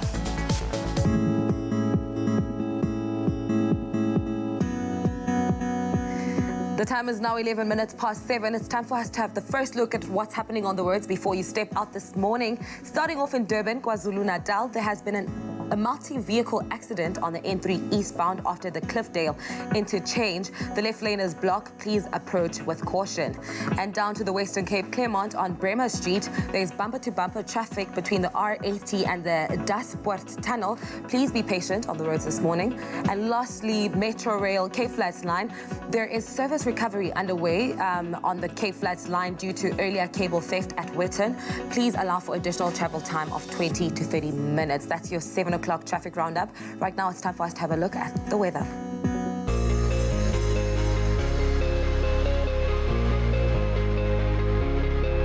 It's a beautiful Thursday morning, and we've asked you to send in your sunrise pictures. Now, Stanley Berg sent us the spectacular orange skyline from Beaufort West, where mainly cloudy conditions are expected with hot temperatures reaching a maximum of 36 degrees. It's going to be a beautiful hot day outside, so make sure that you stay hydrated. Now, Nombulelo also sent us the sunrise picture from Soweto, where times of clouds and sun can be seen with a shower or thunderstorm in the area this afternoon and evening, which is reaching a maximum of 30 degrees. So again, lots of heat out there. Make sure to stay hydrated and put on some sunblock today. But of course, let's take a look at the rest of the country. Now, the lowest temperature, surprisingly, in the country, which is a first for us, is in Polokwane with a low of 15, peaking at 28 degrees. If you're out in Umbombela, your range is from 15 to 29 degrees. Now, thunderstorms can be expected for you, Pretoria, with a low of 16, peaking at a maximum of 30 degrees. A couple of showers expected for Johannesburg with a low of 15 and a maximum of 29. Mahikeng 1832, and then high humidity can be expected for Klerksdorp with a low of 18 and a maximum of 33. Kimberley 2038, a hot day out for you in Kimberley. Bloemfontein 1634. Now occasional rain can be expected for you, Richards Bay, with an all low of 21 and a max of 28 degrees. Pietermaritzburg 1927, and heavy rainfall can be expected for South Africa's playground at Durban with a low of 24 and a high of 27. A couple of showers can be expected for Mthatha with a low of 16 and a maximum of 23. Occasional rain for East London with a low of 20 and a high of 23. Cradock 1635. The friendly city of Port Elizabeth PE is 1824. Now a southeasterly wind of 22 kilometers per hour for you, George, with a low of 17 and a high of 23. Sutherland 1633. A southeasterly wind of 15 kilometers per hour for the mother city, Cape Town, with a low of 17 and a high of 29. Worcester 1536. And if you find yourself in Springbok, it is a low of 14 and a high of 40, believe it or not. And now the highest temperature in the country, as always, or as what we've seen in the couple of days, is in Uppington with a low of 24, peaking at 42. So it is a hot day out in Uppington for you. But of course, whatever the weather, wherever you find yourself, make sure it is a feel-good kind of day. And it certainly will be a feel-good kind of day. We're celebrating the Chinese New Year, and with us in studio, a group that has performed at the Cape Town Carnival since 2017, and now live on your Feel Good Breakfast show, they bring you the color, the movement, and the ceremony of the Chinese New Year with this lion dance.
Performance there. They are called the Huajing Art Troupe, and of course they are here to really bring in the magic of the Chinese New Year into our Feel Good studio. Hope you are enjoying it too. You can catch them also at the Dias Festival this year in Mossel Bay, but we'll have more live performances from them on your Feel Good Breakfast show.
Welcome back. I'm going to say it right now. What an amazing world or universe we live in at the moment. I can remember a few years ago when we spoke about going to Mars, it was like a pipe dream, what could be scenario. Now it is a reality.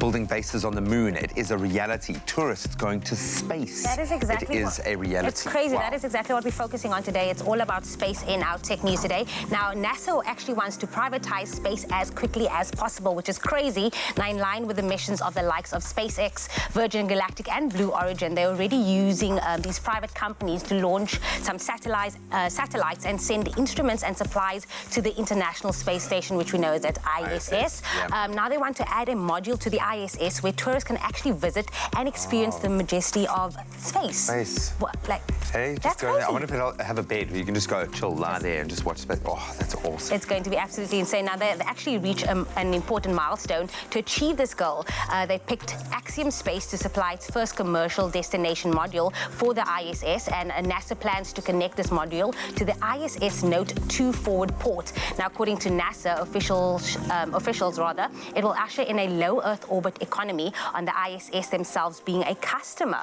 So, getting this funding for it, I kind of see... The thing is, with all of the private injection of funding, it means we can do more. They can do more research. They can add more kind of impetus to what they're already doing. I love it. It's just speeding things up. Awesome. Okay. However, Axiom Space hasn't announced when the first module will be ready, but they are aiming to offer trips to the ISS as soon as 2021. So actually next year we might see this.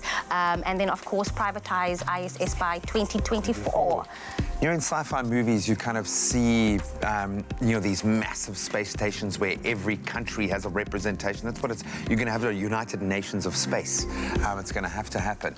Really cool. I don't know how I feel about it. So yes, I want to be like, yay, people's going to space. But whenever we give people an opportunity to go to these things, what is the... You're picturing tourists going to the beach and ruining it, you know? Yes, that's my thing. I would assume, like, in the same way, because tourists have gone to space before, but it involves a rigorous training program. So I'm sure they've kind of thought of this from many angles, but there are so many multimillionaires, billionaires wanting to pump funding into this space. I mean, what an opportunity. You can imagine orbiting the Earth and seeing that. That is special. Think about the Instagram pictures that will be taken up there. You know what I'm saying? How much of a wide-angle lens will you need? So let's continue on this trend now. While SpaceX, NASA, they've obviously got ambitions of going to Mars, and that's becoming very much a reality, and it's an inhospitable environment. Some believe we should focus on starting a colony on a closer hospitable environment first, namely the moon. The European Space Agency, they've created a power plant that can sustain human life on the moon, creating rocket fuel and breathable air. And of course, the use of the moon as a launching pad to send spaceships out into deep space to Mars, where we don't have the gravity of Earth. And that's why the most fuel gets used getting things off Earth. Okay. So if you can launch from the moon, that is amazing. So according to the ESA, this new plant converts moon dust, currently recreated moon dust, obviously, into oxygen that could be used for air and fuel. The new technique unlocks the oxygen in regolith. That's the layer of the unconsolidated solid material that sits on the bedrock of the planet, or the moon in this case, using molten salt electrolysis that superheats the dust and then migrates the oxygen along the salt until it's collected in a specifically built anode. Migrates the oxygen. Love that. It could be required to ascertain the viability of Mars mission, where obviously the explorers are going to be without any help from Earth at all. Some other byproducts that are being created through the process might also be useful. But when we get to a situation like Mars, they're going to have to almost use everything that they create. And they're going to get absolutely no supplies or resupplies of anything. So if they can create oxygen, if they can create fuel, that's a massive thing. Because remember, everyone's talking about Mars and not being able to come back because they don't have the fuel to do it. But if they can create their own fuel once they're there, boom. Who would have ever thought in 2020 we were speaking about going to space and then just... Well, just think about Luca, think about Jack, being able to come to us at some point and saying, look, I'm thinking of going off planet. You know, I want to study asteroid mining. Absolutely insane stuff. And this is the world we live in now. That's our Tech Daily Update. Wow. So as we celebrate the Chinese New Year, we've got all kinds of means of doing that and learning more about the Chinese culture. In fact, we're going to be learning a little bit of something that's quite synonymous with Chinese culture, Kung Fu. And we've got MJ Lee, Kung Fu master in Cape Town, world champion, here to show us a couple of moves before the big demonstration later on, right? So you're going to show me something really basic right now. Okay. Okay, Right. I've stretched, I think, all the necessary muscles. That's enough? Yeah. Okay, right. So 2 strikes. 1, 2. Wow. Okay. All right. So there and straight over. Good. Yeah. I think you've stretched sufficiently. Yes. Okay. So to go. I haven't felt the burn here on my own skin. All right. We're going to take a quick break. When we come back from the break, we'll have more from MJ Lee. So let's do one more time. Yeah. Woo! Yes. Feeling good. Apply for your American Express Gold Platinum card and get 20% off your food bill, or a complimentary appetizer, or a free bottle of wine every time you use your card at participating taste restaurants around the country. Apply now at americanexpress.co.za.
It's my feel-good breakfast show. Welcome back. This is your feel-good breakfast show. Happy Thursday, happy 30th of January. Most importantly, for today's purposes, happy Chinese New Year. We're learning all about this very important festival in Chinese culture, learning all about exactly what happens during this time in traditional Chinese homes so that we could be further integrated as we seek to do here on our feel-good breakfast show, bringing cultural awareness all around. And so we have with us Tony Huang, who is the managing director of Huang Laoshi Mandarin Center, to teach us all about the significance of the Chinese New Year. It's great to have you here with us, Tony. A very special ni hao to you. Wow, nice pronunciation. Oh, where did you learn it from? I think we've been learning this morning. I think you got the talent. So. Tony, I just want to take it back a little bit and ask about the history, you know, of the Chinese New Year and also Chinese astrology. Actually, Chinese New Year, according to a lot of religions, is about, the most famous religion is about, actually Chinese New Year is Konian, and it was a monster. And people, in order to escape it, they were hiding.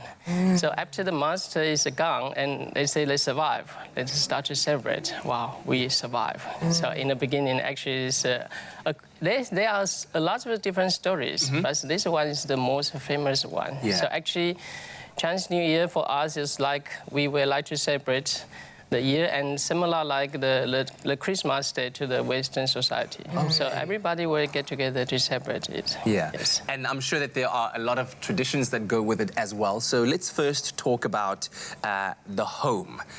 What happens at home? Do you decorate the house for the celebrations? So you can see Chinese people like to, they like to the red color. So actually we like to hang on a lot of different like decoration. So you can see this character's Fu is the most common one. So you can see, even I can see around you, you also have a lot of different, you can see the characters actually exactly the same. Oh, that's okay. So these characters mean fortune. So you see that in the New Year time, we would like to hang the fortunes on the door and on all of every place we can really see that. Yes. And you can see that will be very nice and it's kind of a blessing. And you can see there's normally, because the New Year is like a springtime, so this character is more like spring. May I hold that for a you second, can just hold to kind it. of show it properly to the camera? You can, so this would be hanging... you can turn it around. Yes, there's a chun is mean the spring. So normally people receive the spring because the New Year time is the springtime. So the fortune, these characters, and these characters, chun, you can see them common in Chinese people's home during the Chinese New Year. See if I can hang this for a second, so we can have good fortune on our. All right. Yes. Very good. Very All good. year round. All right. Excellent. Cool. And I love like how bright it is, and the prominent color is red, I see, because that's the consistent theme around, you know, the studio. I want to ask now, like, is there something special that you wear to celebrate New Year's? Levi says in China, people like to have the red color, particularly. They like the red color clothes. And in China, in the New Year time, people like to have the new clothes. Because it means if you wear that, it can bring the whole year in had a good luck. Yeah. So the reason why when I was a kid, I always expect I can receive something like in the New Year because it will be the new clothes, and I can show my classmates like, hey, I have a new clothes and new shoes, everything's new, and I can be the new man, something like that. Yes. But that's very true, because it's something that we did as well as children, where our parents would buy us a new set of clothes for Christmas and one new set of clothes for New Year, and you had to wait until the Christmas Day, until New Year's Day in order to wear them. You can't wear them any other time. Which brings us to the don'ts. What are the things that are taboo or seen as taboo during the Chinese New Year? Let me say, during the Chinese New Year, when I was a kid, I always been told during the Chinese New Year, don't say something bad. Because in the New Year time, you must always say something good. You can't really say something like better about.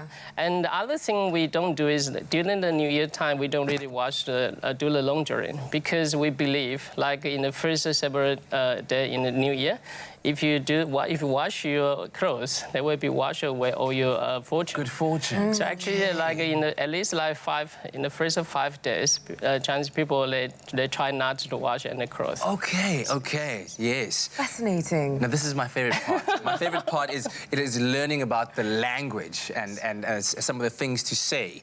So let's talk first about how you say Happy New Year in Chinese.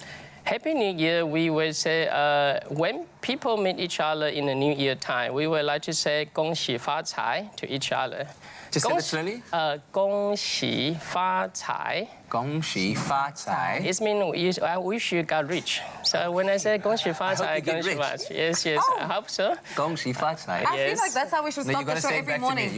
恭喜发财. Yes, very good. Yes. All right, so that's one. That's one. And then, of course, we've learned this morning about saying ni hao, which is hello. Yes. What else do you have to teach us? Let me say, if you want to say thank you to people, and normally when you say thank you, you must smiling, Smiling and say 谢谢. 谢谢. 谢谢. 谢谢. There we go. And when you are leaving, you can say goodbye to them, all right? You can say 再见. 再见. 再见. 再见. Sounds like difficult, right? 再见. 再见. Yes, nice. I think you guys do very well. Yes. I struggle with all right, so the reason I would like to give you some rewards. You know, in China, people will like hand out the red envelope. Yes. And you can see those things is you don't really know how much money inside. Yes. So I would like to make it become like lucky draw, and then we see how much money you really get it. All right. This is exciting. Let me see. All right. Let me see. All right. You choose the ladies first. All right. I will go. I believe that this is my year, so right, this cool. is. I've been looking at this one. All right. So let me see. Yeah, you can open. You can open. Oh, let's say quite. 20, right? All right, cool. It's a good one. You can see the highest minus of 50, all right? No, that's fine. And lowest is 10. So actually, you got on average, all right? That's in good. the money. We're in the money. Share, Tony. Share. We'll be learning more from Tony about the Chinese New Year as we celebrate here. So don't stray too far away because up next we'll be going into some of the eats and what to enjoy during the Chinese New Year. But this, I feel really good about this. I feel really, Thank you, Tony. Thank you. Thank you. I hope there were the 4 envelopes there. There were more envelopes there. Absolutely loved it. Thank you so much, Tony, for that exploration. We're going to continue now exploring traditional Chinese art and culture, in particular a martial art. Now, he grew up, I think, like many of us, admiring the likes of Jackie Chan and especially Bruce Lee. Mohammed Junaid Shafiq, better known as MJ Lee, followed in the footsteps of these martial arts icons and gave Kung Fu a chance. Now, MJ Lee is a Kung Fu master and world champion, and his passion for this incredible art form has also led him to inspire now thousands of young people in the Western Cape to get involved in martial arts.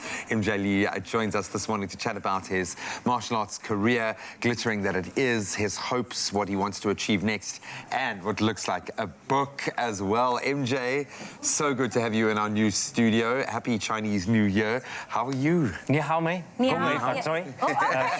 Thanks very much for having me. Great to be on the show. And the new studio looks fantastic. Big enough for Kung Fu. Yeah, I was going to say, and a lion dance now. Oh, yeah, beautiful. It's I'm very happy that my older brother, Mr. Dong, the chairperson of the Huajing Arts Group, was here this morning. Fantastic. Reuniting with old friends. Absolutely. We love that. I actually saw you just stretching before you came in here. How did this all come about? I'm very interested to know how you started the whole martial arts journey.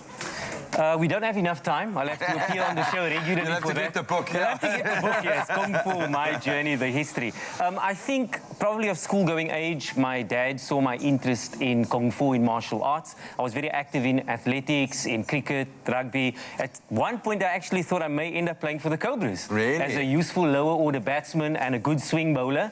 I played first-class cricket. I played first-class rugby. However, I found my passion and my bliss in the Kung Fu. I trained locally first. My grandfather came back in the late 80s with a lot of VHS movies, Bruce Lee, Enter the Dragon, The Way of the Dragon, The Big Boss, etc., Chinese Connection. And I think that set off an interest and sparked an interest. So I started training locally in the Kung Fu, and eventually I got an opportunity to go to mainland China, the home of Chinese Kung Fu, and I say the rest is maybe history. Yeah, man. And history in the making, because I think Kung Fu is a lifelong journey. Absolutely. And each door that closes opens a new one as well. What do you still hope to achieve? Having achieved so much already, what do you want to still savor and enjoy and achieve through your martial arts? Well, I believe that we will remain in a constant state of learning, that we are on a continuous journey. And I would classify myself not as a master of Kung Fu or a gold medalist, but as a student. And you need to open yourself up to this journey. Absolutely. And I think if we can inspire the next generation, and I think the book has a lot to do with that, it does not only deal with Kung Fu. It deals with my story, a young boy who came from humble beginnings, rose to the top, believed in himself, worked very hard, and you must aspire to inspire. I believe that a master dwells within. You should choose to liberate that master. Live the best version of your life, and ultimately, if you can. One lesson that my mom taught me, she passed on about 4 months ago. The book is dedicated to her, Salma Shafiq, an amazing woman, a real warrior woman with that proper fighting spirit. And she never did one day of Kung Fu in her life. But she taught me, in uplifting others, you are actually uplifting yourself. So now to inspire the next generation, I haven't retired yet because there are international championships this year, and I look forward to representing my country with pride again. Will there be a follow-up of the book? There has to be, because I put myself under pressure. It's part 1. So part 2, God willing, will be out at the end of the year. Oh, wow, that's fantastic. So you mentioned you're still going to be competing. Are you taking a team with you? Talk us through that. Yes, absolutely. I'm sure your viewers are aware of that because Expresso always has this platform that it provides for Kung Fu, and I'm very appreciative of that. So we took a squad last year to Hong Kong for the International Wushu Championship. I competed, and then 7 of my students, along with my wife and my son. So I think it was a good opportunity for us to bond at a championship, you know. So Kung Fu, you can even bring the family together. That's important. That's one takeaway lesson. And they did very well. I competed in the professional division, 3 gold, and then they won 6 gold and 2 silver as well. And in 2018, we took the first squad, also did reasonably well. And now we're working towards the next squad in April. We depart around the 10th of April. And hopefully this time we would work towards upstaging the achievements of 2019. But I think it's just about providing our youth with the opportunity, because many of my students come from disadvantaged communities. They come from underprivileged backgrounds. But I've shown them that Kung Fu, as a Chinese modality, an ancient one, can be used as an auxiliary to effect change. And for you, ultimately, to become the best version of yourself. Aspire to inspire, something that we all need to do. MJ Lee is going to stick around to take us through some of those inspirational moves in just a moment. Stick around. Okay, so as we explore the Chinese New Year, I'm learning so much from Tony Huang over here, including the many different dialects of Chinese that are out there. I think the most commonly known are Cantonese, Mandarin, and there's Shanghainese as well. But we're learning Mandarin, and Tony's teaching me, and he's taught me how to say, 你要喝咖啡吗? Which means, may I have a coffee, please? And Sis Princess understands Mandarin, which is why she brought me the coffee. It's amazing. And then we just say, 谢谢. Are we doing well? Yes, very good, 100%. Yes. Just repeat that in proper Mandarin. 你要喝咖啡吗? 你要喝咖啡吗? Do you want coffee? Do you want coffee? And how do I say yes, please? 好，谢谢. How? You say 好? 好，谢谢. 好，谢谢. Very all good. right. Yes. All right. Well, 100%. 再见 for now. We'll see you on the other side of the break. Only the highest grade Arabica beans. McAfee, great coffee, simple. See you after the break.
Oh, welcome back. Thank you so much for rejoining our festivities on what has been a beautiful show this morning, celebrating Chinese New Year 2020 in the midst of the Spring Festival for 2020. And you may have heard that we have entered into the year of the rat, quite significant. What is the Chinese Zodiac and how does Chinese astrology work? Well, we've got astrologer Dawn Carter from Soul Direction with us in studio this morning to unpack and shed a little bit of light, delve into what 2020 holds in store for, in terms of the Zodiac, but also for each of us individually, and being the year of the rat. So Dawn, a very warm welcome to our Chinese New Year festivities. Thank you. Can you please give us a brief history of what, you know, the Chinese astrology is all about? Sure. Well, Chinese astrology, the lunar Chinese astrology year, actually dates back, it's one of the longest chronological records of history. It dates back as far as the year 2637 BC. Wow. And Emperor T actually introduced the first cycle only in his 61st year of reign. So, you know, legendary, the story goes that the Lord Buddha, before he departed from earth, he invited the animals to come and bid him farewell. And only 12 animals arrived. So in order to reward them, he named a year after each of those animals. So that's how we get the rat and the ox and the tiger and all of that. Yeah, yeah. I love that. So what can we expect from 2020, the year of the rat? Okay, so I'll tell you that. The rat, it's a year of plenty. It's going to bring opportunities and good prospects. Great. It's going to be marked by speculation, fluctuations in the prices of commodities. The stock market, the world economy should boom. Business will be on the upswing. Great. Fortunes can be made. It's going to be an easy time to accumulate wealth. However, it's also a time to make long-term investments. But so the good fortune of the rat will actually help us during the lean years that may come, because we've done the wise investments. All ventures begun at this time should be successful. Okay. But you mustn't take unnecessary risks over this time, because the rat is also ruled by the cold of winter and the darkness of the night. So anyone who invests or does business indiscriminately or overextends themselves, they're not going to be successful. Okay. So on the whole, it's going to be a happier year than most. It's going to be free from explosive events. We shouldn't have any war or anything, such major catastrophes that we had in the year of the tiger and the dragon. But boy, did we, yeah. It's basically a spicy year. It promises a lot of bickering, bargaining, petty arguments, but they won't do much harm. Okay. So it's a congenial time, and most of us will really find ourselves enjoying the year. I love that, absolutely. There's so much positivity to take from that, and I can certainly understand the references to the rat, and you know, I can see how this could be an inspiring year for so many people out there. Can you tell us how each of the other animals tie into the year of the rat? Sure. So we've got, because each animal actually it'll affect them differently. So the rat in the year of the rat, which is, I'm talking now in Western astrology, they should be the Sagittarians. Okay. A prosperous year for the rat. They can look forward to a promotion or a boost in career. Few small illnesses will worry him, but he can make unexpected achievements and monetary gains. Then we get to the ox, which is the Capricorn in Western astrology. And it's a smooth and prosperous time for the ox. Luck will favor his undertakings. All his previous troubles will fade away. He will gain recognition at work, and he could assume some new posts of importance, celebrations at home. Great. Then we go on to the tiger, which is Aquarius in Western astrology. Unfortunately, it's not a very lucky year for the tiger. Oh, no. Business is difficult. He could find that money is scarce or it's withheld from him for some other reason. He'll only be rewarded if he exercises prudence and patience. He must avoid impulsive acts and be conservative in his outlook. After that, we get to the rabbit, which is the Pisces in Western astrology. It's a calm year. It's a good year, though. No surprises, no big problems, but not as fruitful as he wishes it to be. Progress will be steady, as no serious opposition is foreseen in his work or his home areas. It's a time to make plans for the future, or perhaps to buy property. Then we get to the dragon, which is Aries.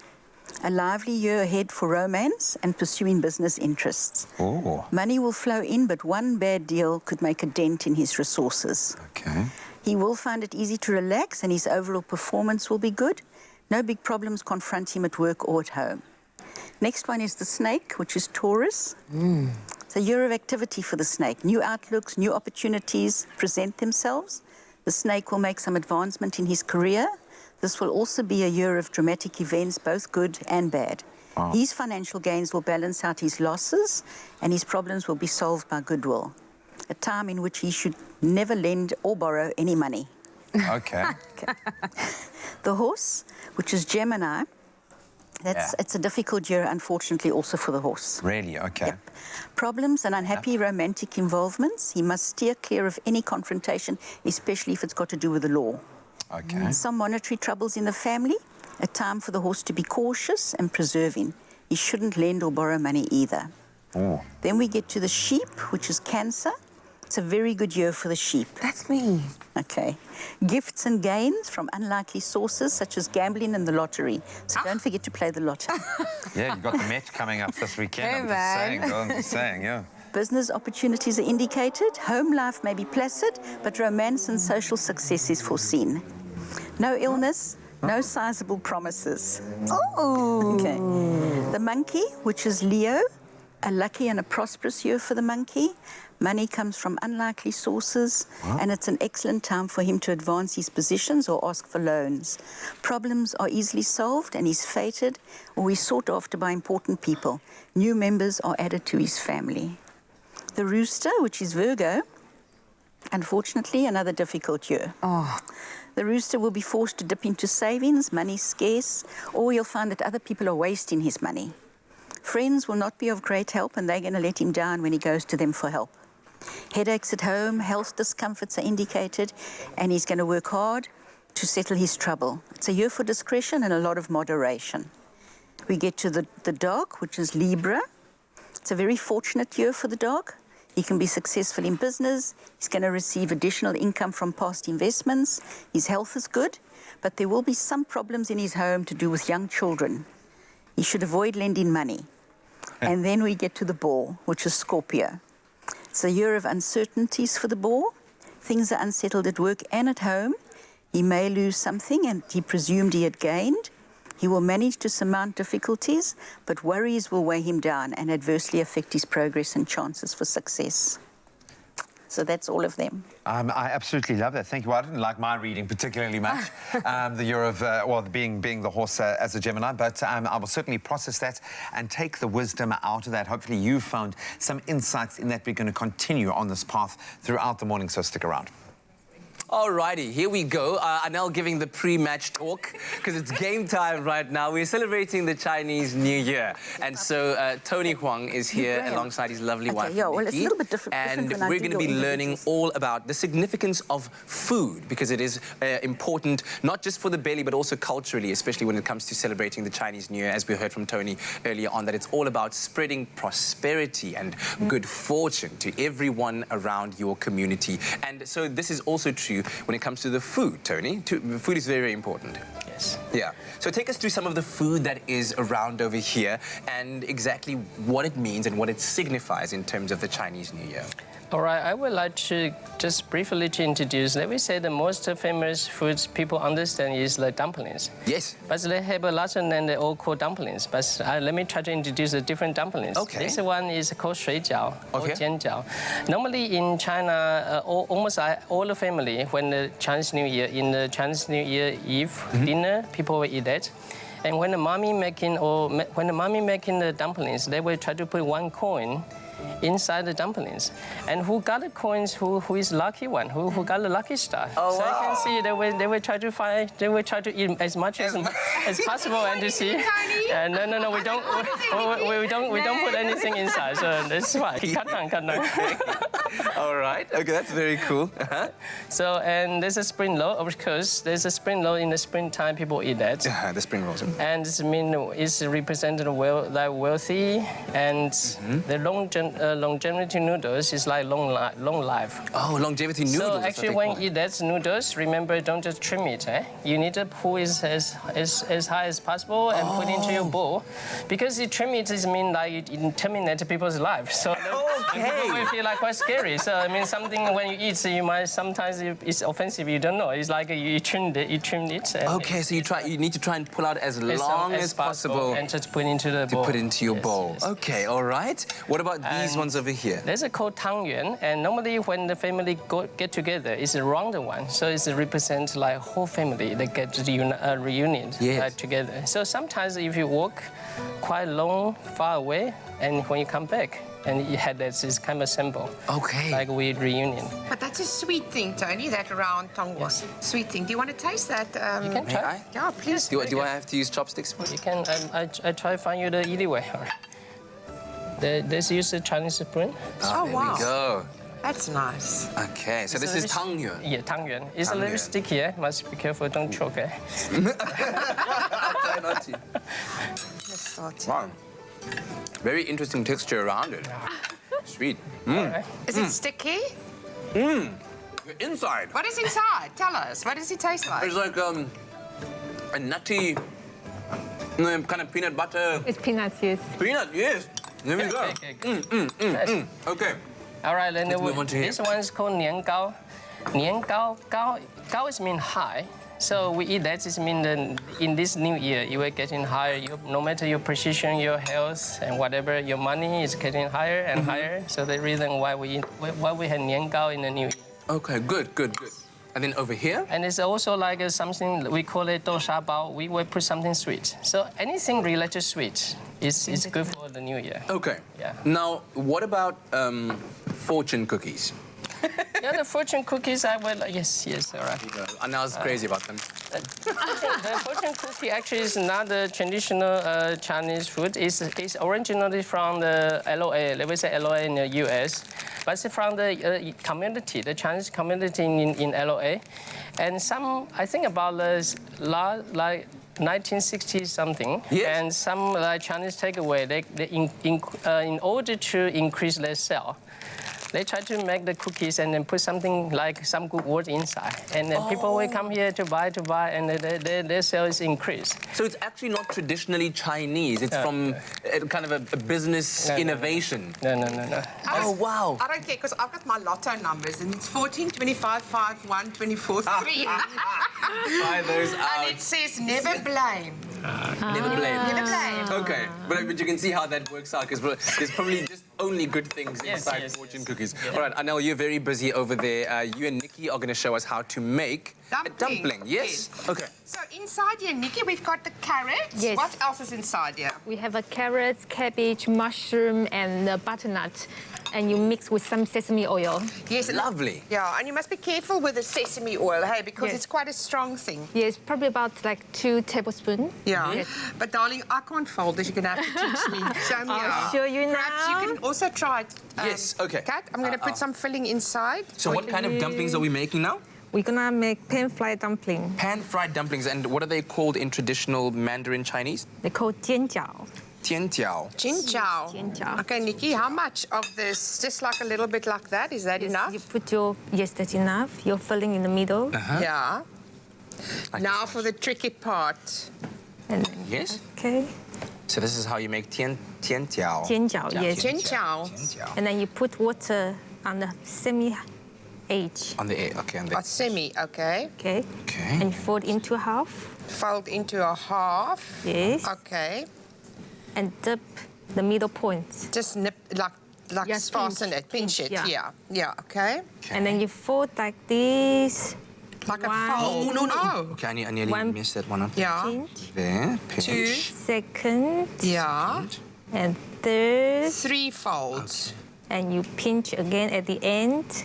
Wow. Goodness. All right. And then there's another side. Okay, the key word for you to SMS is on the screen. 1, so I'm concentrating very hard right now. 3, and then you one, pinch at the 2. end. Oh, wow, I'm impressed. Then you pinch on the top of the and then edge. you make it look Then you beautiful. Well done. Look at Very my nice job. Jianjiao. Okay, good stuff. Try it out at home. SMS that keyword, which is eat, to 33728, and you can try and make your own if you're celebrating the Chinese New Year. Maybe even if you're not, just try it out at home. It's really, really cool. 谢谢 Nikki. 谢谢。不客气，谢谢。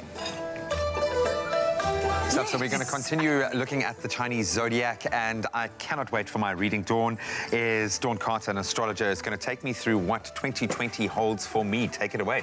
Okay, so your animal year is the horse, your animal hour is the monkey. So generally, personality-wise, you are cheerful, popular, quick-witted, usually more logical and less decisive, but you like to consider all sides of a question before acting. Okay. Negatively, you can be a bit stubborn, and you get upset when people don't perform as efficiently as you do. You have a changeable nature, and you can be hot-tempered at times. Yes. You're very independent, self-reliant, adventurer at heart. Because you were born in the hours of the monkey, you have a strong alliance of agility and wits. You're probably a smooth talker and hard to pin down. In business, you have the ability to sniff out feasible investments and give incentive to lagging industries. You could fall in love a few times in your life. However, the best partners for you would be the tiger, which is March Aries, the dog November Sagittarius, and the sheep, which is August Virgo. Now, 2020 could be a difficult year for you. You may have some problems and unhappy romantic involvements. Wow. You should steer of confrontation, especially if it involves the law. There may be some monetary issues within the family, and you shouldn't lend or borrow any money this year. It's a time for you to be cautious but persevering. Okay, I shall persevere. I like the sound of that. I'm having a big year, so I'm going to remain mindful. But that really did hit the spot. So many of things, especially in terms of my character. Cannot wait to hear what 2020 has in store for the rest of our presenters. Stick around, because we're going to continue to explore the Chinese Zodiac during a very special Year of the Rats.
It's my feel-good breakfast show.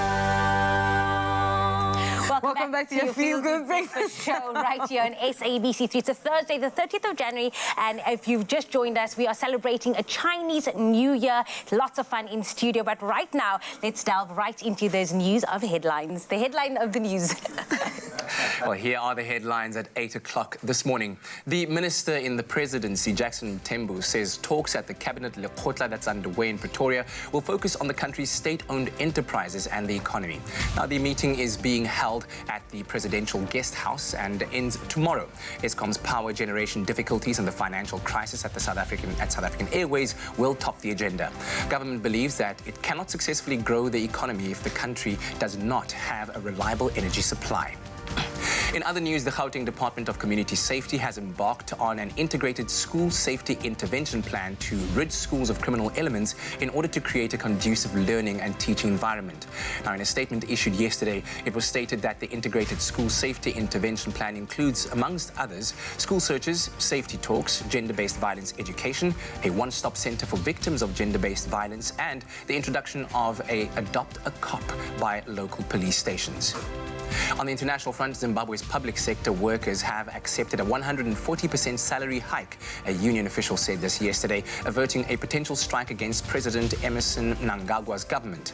Earlier this month, the top public workers union, Apex Council, rejected a government offer to double pay for employees, saying it was too little.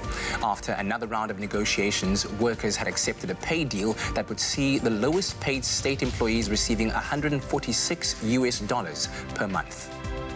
In other news, the 2020 World Athletics Indoor Championships in Nanjing, China, have been postponed because of the fears over the spread of the coronavirus. It was to have been hosted between the 13th and 15th of March, but the governing body, the World Athletics, pushed it back 12 months after seeking advice from the World Health Organization. The coronavirus has already killed at least 133 people in China and has spread to 16 countries globally, with some 6,000 people infected. Wuhan, where the virus was first detected, is some 600 kilometers from Nanjing. And now on to an item of an old friend. Now remember one of Cape Town's most beloved inhabitants, the 180-kilogram loggerhead turtle, Yoshi, once resident at the Two Oceans Aquarium for more than 20 years before taking her freedom swim in December of 2017. Well, she may soon take up residency in Australia. The aquarium has kept pace with her whereabouts via a tracking device and says Yoshi has swam an incredible record-breaking 35,400 kilometers in 2 years since her release, and that's an amazing 48 kilometers per day. Now, Australian conservationists and researchers are all on the lookout for when she may eventually reach the shores down under. Yoshi was rescued from a boat in Table Bay Harbour, this after she had been caught in a trawler's fishing net. She was very aptly known as the Queen of the Exhibit. Well, on that note, let us swimmingly move on forward to the sports headlines.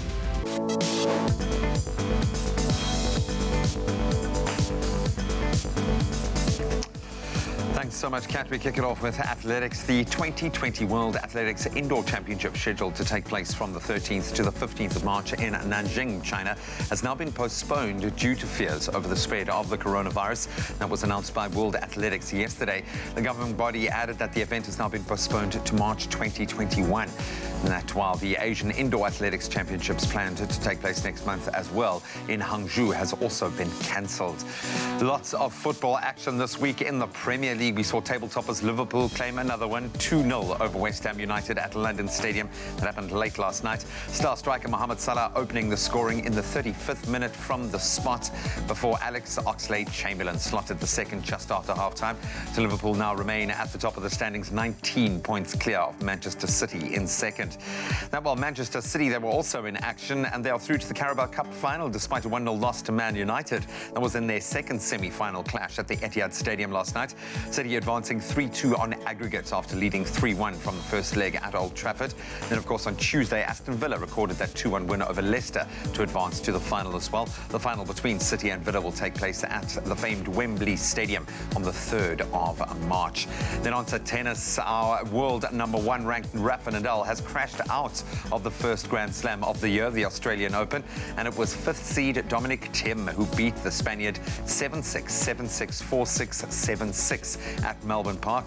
Thiem's powerful display in the 4-set thriller will see him now advance to the last four, where he'll face Germany's Alexander Zverev tomorrow.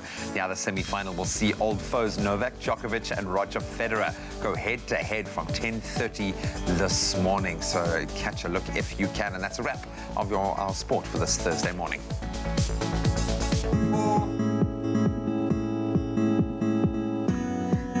The time is now 6 minutes past 8. It's time to have the final look at what's happening on the roads this morning. Starting off in Durban, KwaZulu-Natal, there are roadworks and an accident on the N2 northbound before Prospection. Heavy delays are expected in both directions. Please avoid the area this morning.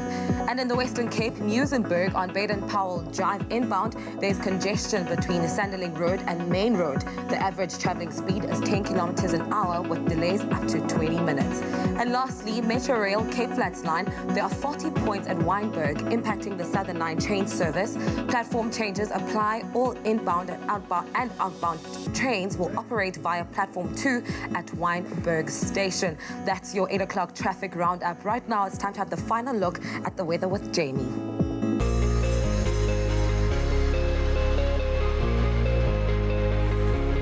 Thank you so much, Kirthley. Now, we've asked you to send in your sunrise pictures for this beautiful Thursday morning. Thank you so much to our regular photographer, Gary Aukamp, for your amazing sunrise from East London. And another one came through from Ntokozo Makatini for your beautiful sunrise from Johannesburg, as well as Stanley Berg for your spectacular orange skyline from Beaufort West.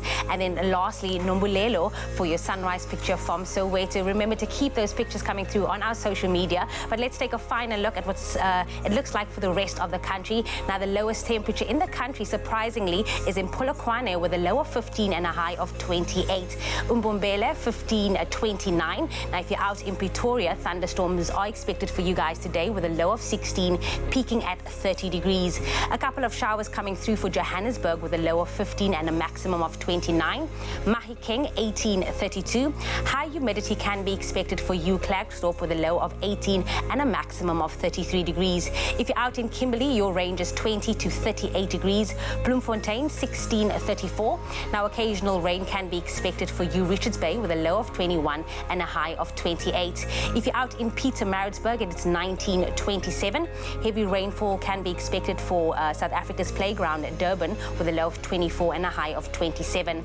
A couple of showers can be expected from Mthatha with a low of 16 and a maximum of 23.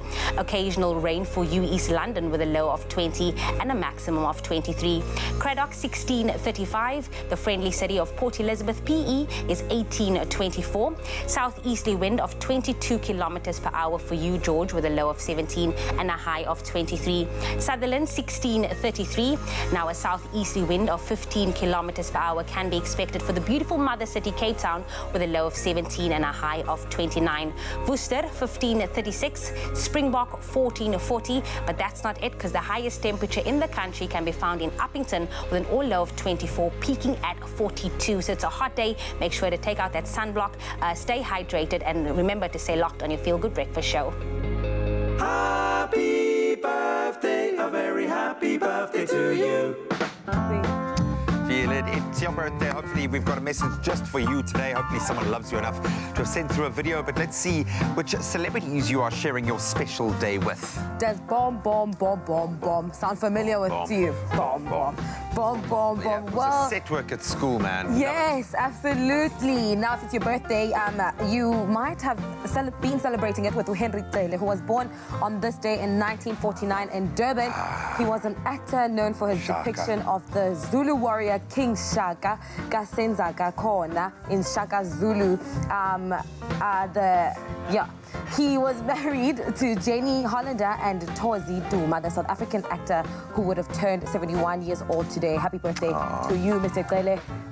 I actually grew up thinking he's the actual Shaka Zulu. I know, but he did. He embodied him completely in one of the greatest South African performances, I think. Also featured in Ghost in the Darkness, interestingly enough. And then we moved to Hollywood for an actor that I have a huge amount of respect for. He is quite superb, not only because he played Batman and he was Batman, awesome as Batman, but he played Patrick Bateman in American Psycho, which was one of the coolest performances ever on celluloid. Irving Rosenfeld in American Hustle. I'm talking about Christian Bale. He is too cool for school, and he is celebrating his birthday today. He reportedly ducked out of the Golden Globe ceremonies on doctor's orders after falling sick while on holiday. That's why you haven't seen him during the awards season. Was advised not to fly, but of course, big this year at the moment because of Ford and Ferrari, one of the big releases that he was starring in. I didn't win the award, but that would have been his third Golden Globe if he had won it. So he's proven his acting chops. So happy birthday, Christian Bale. Absolutely, and this one goes to Tatum. I wish my daughter, Tatum Ariana Munsami, a happy 10th birthday. May you be blessed more. This comes from your loving mother, Claudia, and the Munsami family. Happy birthday to you, Tatum. And happy 12th birthday to our amazing son. May you have a day filled with lots of fun, lots of love from your mom, dad, aunts, uncles, and all your cousins. We love you lots like jelly tarts. Happy birthday to you, Ethan. Oh, happy birthday, young man. Then a happiest birthday to our best mother, grandmother, sister, daughter and my best friend, Emily Milan. May God grant you many more birthdays with us. Thank you for always being there for us. We appreciate all that you do for us. We love you, and that's from your one and only daughter, Eleanor. And then happy 7th birthday to our angel Cayello. May God bless you more, my angel. Daddy loves you always, sweetheart. Happy birthday, 7th birthday rather, to you, baby. May God bless you. Hope you get spoiled, rotten. Enjoy your day from Auntie Chantal, Uncle Tyrone, and Tyler. This one is to Laquita. Happy birthday to you. And lastly but not least, I wish my son-in-law, Ruben Naidu, a happy birthday. May the good Lord guide you. As always, love from your mom, Dolly Govender. Happy birthday to you. Yeah, happy birthday to all of you, and again to all of the Expresso family celebrating their birthdays today. A huge amount of celebration happening on the show. If you'd like to send through a special dedication, give us 24 hours lead time at least so we can get it out on air. You can send those 15-second videos to 071 640 6551 or just email us that dedication at birthdays@cordova.tv. All right, we are celebrating the ceremony of the Chinese New Year. We have the Hua Xing art troupe in studio that are here spreading not just the magic and the beauty of Chinese culture, but helping us to learn more about it and to have a cultural exchange between South Africa and China. And here they are with a beautiful dragon dance.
Welcome back to your Feel Good Breakfast Show right here on SABC3. Now, when you hear that sound, you know it is time for Baby Talk. Now, today in Baby Talk, we'll be chatting about a topic that most women may find embarrassing to talk about openly, but in reality, it is really something that affects many women, especially after birth of a child. Now, it can be quite daunting for a new mom to experience issues with leaking and come as a bit of a shock to many. Now, to chat to us more about this issue is Denise Lowe, founder of Mama Restore. Welcome back to us, Denise. Well, thank you for having me.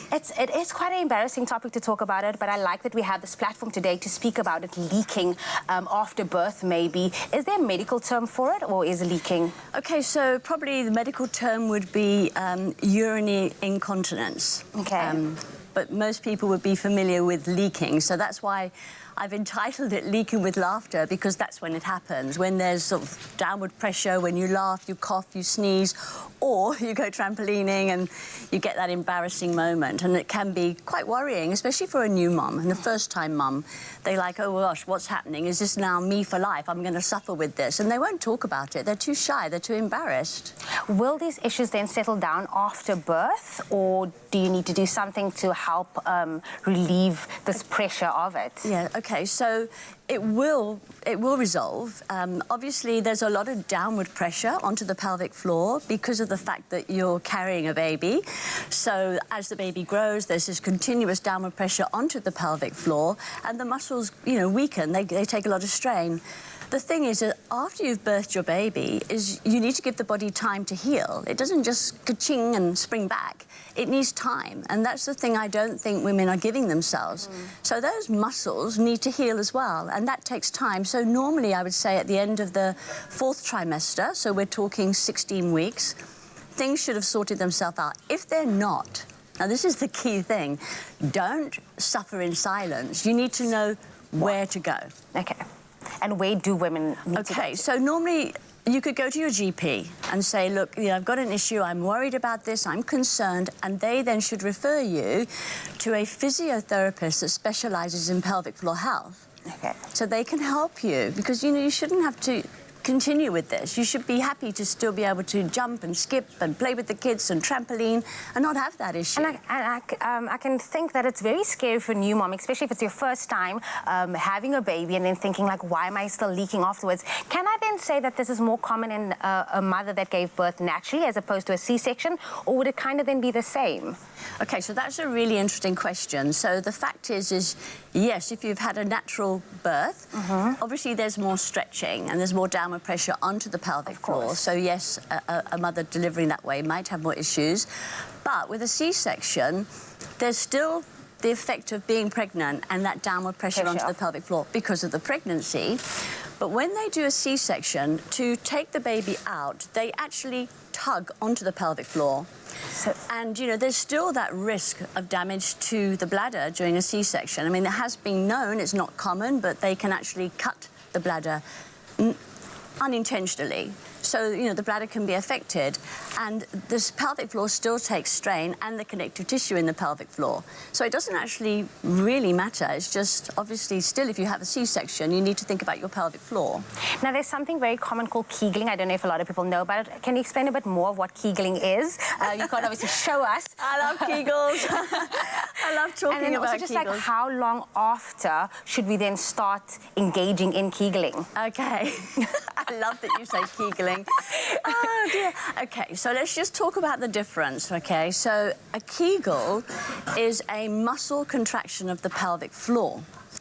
The issue with too much Kegling is that you end up with a tight pelvic floor, and some people look at that as, well, that's got to be a good thing. I would think. But not necessarily when you want to birth is it a good thing. And it becomes too tight. It gets a bit technical, but because of the tilt of the pelvis when you're pregnant, you know, like this, is it puts your pelvis out of tilt. So there's a pull on your sacrum, pulling onto the pelvic floor, making it tight. But weak tight. So that's why we spend so much time with pregnancy, is trying to get people to not do that pregnancy stance, but to keep their pelvis in neutral, to stop that pulling on the pelvic floor. And another thing that contributes to weakness in the pelvic floor, or weak butt, your glutes. You've got to do lots of squats and lunges. You've got to keep that butt strong to be able to reverse the pull to keep the pelvic floor nice and strong. So the thing is with Kegeling is that if you do too many and you've got this dysfunction already with the tilt of your pelvis, you're actually making things worse rather than better. You're actually weakening your pelvic floor as opposed to strengthening it. And post-birth, you don't want to be doing that too soon. You need to give the body time to heal, and Kegeling will not make it heal quickly. It's the opposite. So you need to give the body time. I'm not saying Kegels are a bad thing, but there's a time and a place for them. Everything. Maybe we can delve a little bit deeper into part 2 of our conversation. Denise Lowe is here to talk about the leaking post-birth. We'd love to hear from you. So engage with us on our social media. That's Expresso Morning Show on SABC3. Use that all-important hashtag Expresso Show. Thank you so much, ladies. Yeah, we continue right now, though, with our martial arts segment this morning. Kung Fu champion Mohammed Junaid Shafekar, of course, better known as MJ Lee, still with us, and he'll be taking us through a short Kung Fu and Tai Chi demonstration, which I'm very, very excited about, because I did pretty all right, according to MJ Lee. Yeah, you've got the natural form and ability. Where does Kung Fu begin or end and Tai Chi begin, or the other way around? How do the two arts work off each other? Okay, so I explained briefly in my book, Kung Fu, My Journey, the history. Kung Fu means energy. Okay. Right? So you could use your energy positively and achieve something good. Okay? So Kung Fu has hundreds of styles in China. Hundreds. Like Shaolin has over 372 styles. Oh, my word. Tai Chi is a style of Kung Fu, but it's from an area called Wudang. Therefore, it's Wudang Tai Chi. Okay. So they're together. So when you talk Tai Chi, it's part of Kung Fu. It's a form of Kung Fu. Style. Okay, right. I love that. So what are you going to be taking us through this morning, then? Okay, so I think firstly we need focus and concentration. Yeah. Okay. So 30 seconds, maybe 45 seconds if we can steal an extra 15. Tai Chi first. And then once we've got the focus and the concentration, we do 7 steps, basic steps. The style is called Cha Chuan. Or Tan Tui, right? It's a style that was developed by the Chinese Hui Muslims about 800 years ago in the north of China. Very popular at one point. Okay. Is there a translation of what that means? Yeah, Cha Chuan was named after the military general Cha Shanmir. His Arabic name was Zamir. So it was just named after him. Okay. You must have to develop an encyclopedic knowledge to back up the physical form. I absolutely love that. All right, so... It's not just a demonstration. You guys are going to join me. Yes, I'm very much ready for it, right? We are ready to be students. Okay, all right. They say when the students are ready the master will be there. We will wait on the master. Okay. All right, so Tai Chi first, okay? Okay. Just a little bit of focus and concentration. Important for us to develop the regulation of Qi, energy. Okay, so Tai Chi first, 30 seconds. Oh, wow.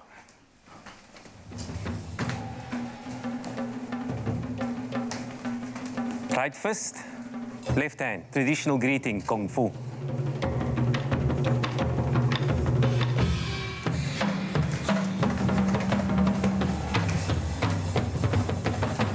Then shift over.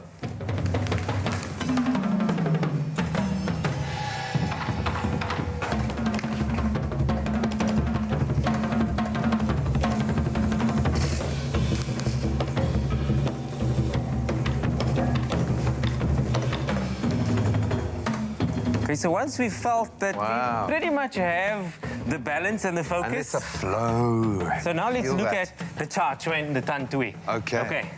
So the movements are more faster, right? It's more fluid, okay? 7 steps. 7 steps. Tan Tui. Changle. Find the center. Here, down. Punch, left fist, right hand. 1, 2, Mabu. 3, punch, 2, kick.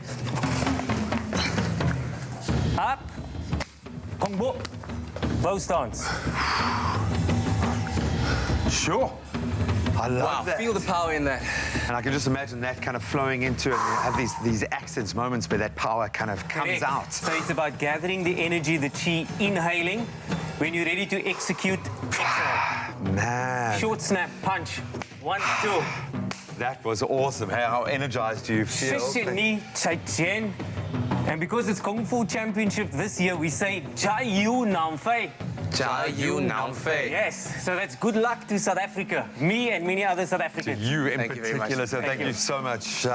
What an awesome experience. Thank you. We're celebrating all things Chinese New Year's, and also we are, throughout the show, we're getting our readings today. And earlier on it was Graham, and now it's my turn. Dawn, what do you have for me? Okay, so your animal here is the rat, your animal hour is the dragon, and the moon sign is the horse. So this combination shows that you're honorable, you're a dynamic rat who loves getting involved in all sorts of activities, and you will never get tired of embarking on new campaigns for justice and a better deal. You love to travel, you love to buy fashionable clothes, and although you may be aggressive at times, you're basically quite generous by nature. You're very energetic, idealistic, you lack a sense of diplomacy, and you may be a little bit blunt at times, so you must just watch that. You're inclined to follow the dictates of your heart rather than your head. Although you are very devoted to your home and family, you may be inclined to take a break from them occasionally and go into the country on your own. You're very independent, extremely competitive. However, because you will not live a happy, simple, middle-of-the-road existence, your fortunes may change often and quite drastically because you're quite impatient. You have a very large heart and often too large for your purse. You will lend money to friends and regret it afterwards. However, the dragon's strong will and the rat's money-making talents will make you successful in business. Now, 2020 is going to be a prosperous year for you. You can look forward to a promotion, boosting career. You may have one or two small illnesses that may worry you during the year, but basically you can make unexpected achievements and huge monetary gains. I'm accepting all of that, and actually it's quite accurate. Thank you so much, Dawn. I needed that. Right now, though, while I digest all of this information, let's take a quick break. We will see you with so much more right here in your Feel Good Breakfast show after this.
It's my Feel Good Breakfast Show.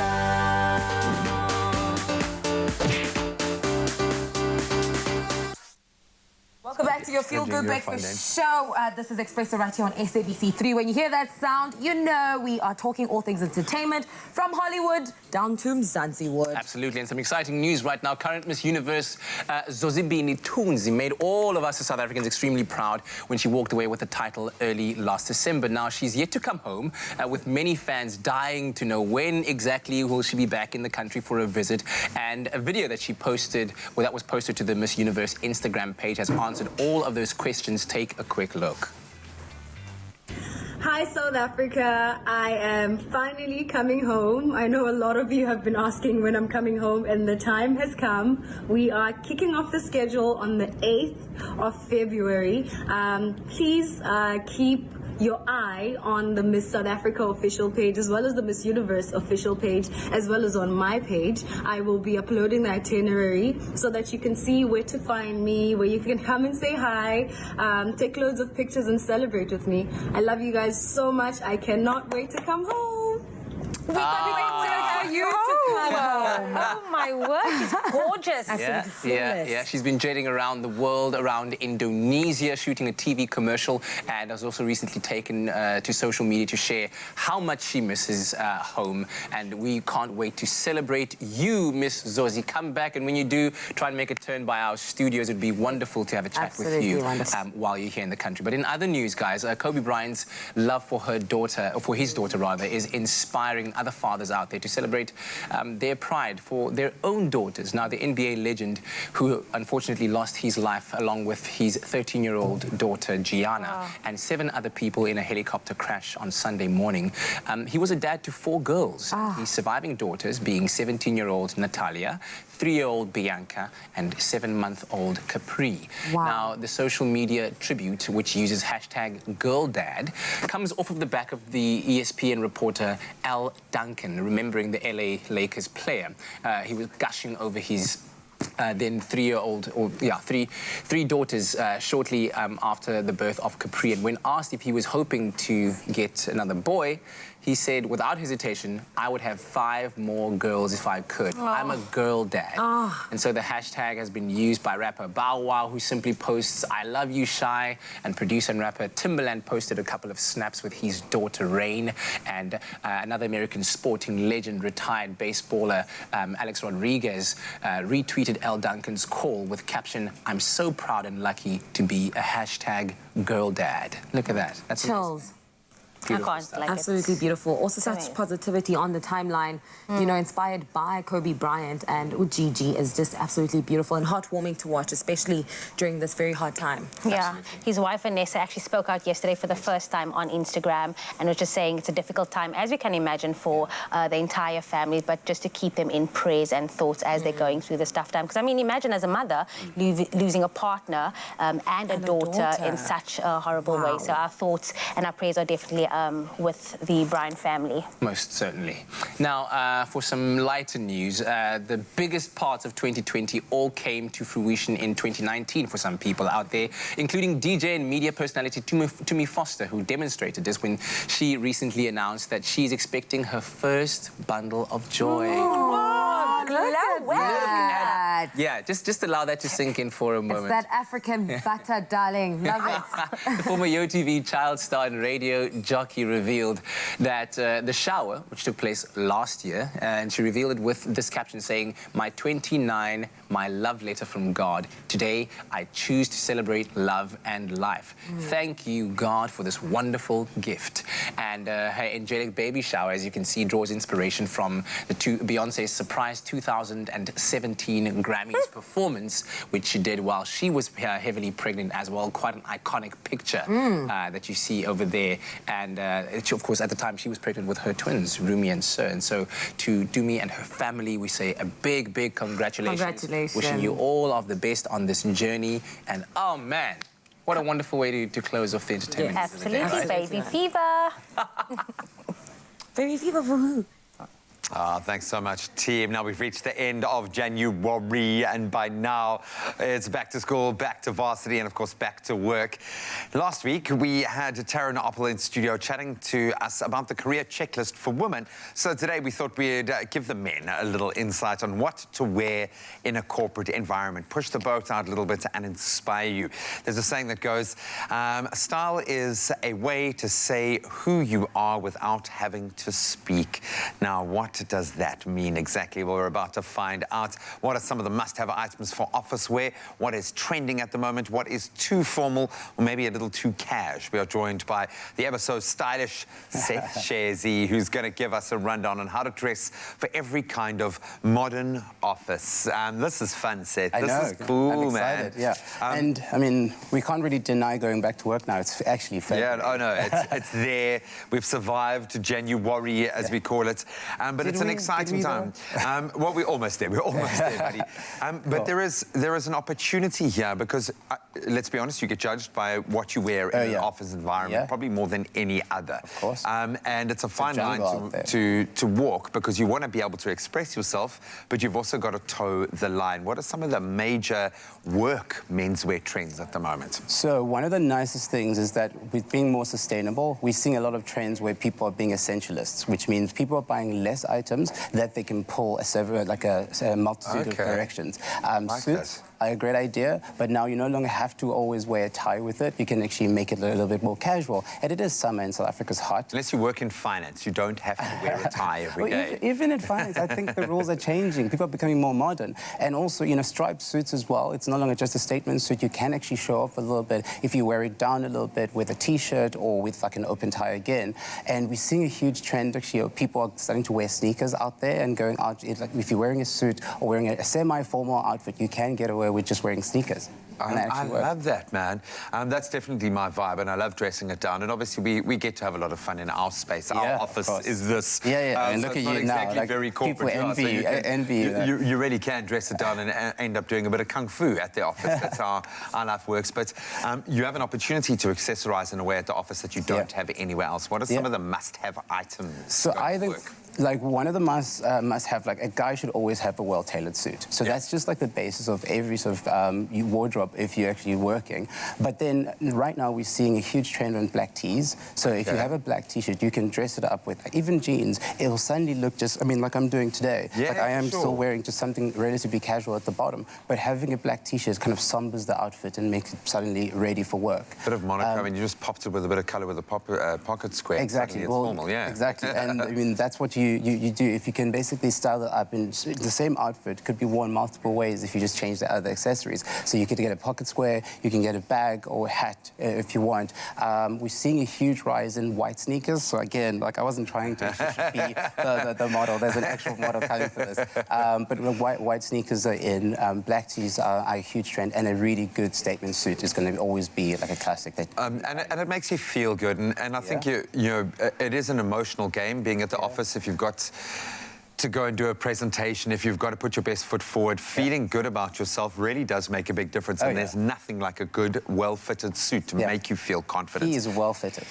You've got some pretty cool accessories. Take me through that. Yes, so accessories, guys tend to want something that's a lot simpler to put together. So which is why if you look at this rack, it is sort of the colors that's like more monochromatic. And that's a good base if you're especially starting like a new year or your first year at work. This is a good base for a wardrobe. But then you can also change things up by having a good cool hat. You can have a crossbody bag. You're still seeing those. It's practical, so you can carry your iPads and your stuff when you're commuting, but it's also, it adds to your style. And pocket squares, like we mentioned, that's always going to go. You can add like a belt. So there's a lot of ways that you can play around it. Make it quirky. You know, there's something that can speak volumes about your personality type. So you did mention you got a model. Do you want to bring him in? Yes. We've got Ramsey, who's basically going to show us what we can do. So our rack here is all the stuff that's available at Woolies right now. And what do you think? Come on. Really cool. And this is something that I've never done before, but I quite like that because there is a bit of a retro throwback to pulling up the sleeves of the suit. Yeah, but it just takes the edge off. Yeah. He's obviously got a fantastic silhouette. That's something no one with folded arms looks uptight. So this is like cool. You look chilled. Everyone likes you in the office. And I mean, this is a simple look that I think is not really going to be, I don't know, too scary for anyone who wants to be modern. It's accessible, and you're wearing it. You can wear it without socks. You can just put on secret socks. And if you take this jacket off, it's so simple to actually transform it into a completely new look. So we'll show you that's now. much more casual. And the mixing the browns with the monochrome with the black and the white. Yeah. Because that actually looks fantastic. Well, see, that's the nice thing about breaking the rules. So in 2020, everyone gets to play and basically become their own person. So now, suddenly, this looks completely different. Now it's really retro. You've got the poor boy hat. 0.3 seconds. You've got and you've got the crossbody bag, and I mean, very cool, man. And to make up the full proportions, if you just fold up the jacket, it actually adds a lot of like modernity to the look. Yeah, it's funky, it's fresh. You feel good, Ramsey? Yes, I do. Good, great. And yeah, all of these looks are available right now, and it's an easy way to jazz up your look for back to work. Back to work, back to school doesn't have to be boring, brother. Thank you so much. Always good to see you. Always on point. I think you have an opportunity to refresh your mindset, refresh your look and your wardrobe, and feel sharp, look sharp. All of these picks are coming to you from Woolworths and are available right now in stores, online, and of course on the super cool Woolworths app. All right, as we continue to celebrate the Chinese New Year, we have with us this morning Dawn Carter, astrologer at Soul Direction. And what she's done is she's taken into account our birth dates and times and places of birth and charted them across the Chinese Zodiac, if you will. And Dawn is giving us readings to tell us a bit more about ourselves, maybe to discover new parts of ourselves we might not have known, and things about 2020 that we might need to know. Dawn, I'm ready, and I'm kind of nervous. Should I be? No. Okay, good. All right. So you have all of my details. Yes. What can you tell me? Okay, your animal year is the tiger, animal hour is the ox, and your moon sign is the bull. Okay, so basically you will display courage and heroism in all your endeavors. You will follow your plans through with stubborn determination. You could reach the highest level of achievement or fall to the lowest depth of humiliation, depending on which path you choose and how tight a rein. Oops, sorry, I lost my space there. I'll just contemplate the highest form of achievement. On how tight a rein you have over your immense energy and sensuality. Now, the fireball, which is what you are, will never fear the unknown because you're optimistic and trusting in your own ability. You will try your luck at anything and you will succeed at vast odds. You're motivated by love. You will try to accumulate wealth in order to provide a gracious lifestyle for you and your family. You do not mind doing favors for anyone, especially strangers. You will be famous for your generous handouts to friends. Negatively, you could be willful, sometimes a bit bullying and guilt-ridden, but generally you're characterized by your generosity and your lack of prejudice. You'll have a happy life if you share it with a quiet rabbit, which is April, and a gentle sheep, which is August. Now, 2020 could be a year of uncertainty. Things are unsettled at work and perhaps at home. You may lose something that you thought you had gained. You will manage to surmount difficulties, but your worries may weigh you down and adversely affect your progress and chances for success. But just think positive, and I'm sure it's going to be positive. Think positive throughout the year. That's exactly my mantra for 2020. Okay. Thank you very much for that, Dawn. Okay, thank you. Okay, all right. On that note, we're going to take a quick break and we'll continue our celebrations of the Chinese New Year on your Feel Good Breakfast show.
It's my Feel Good Breakfast Show.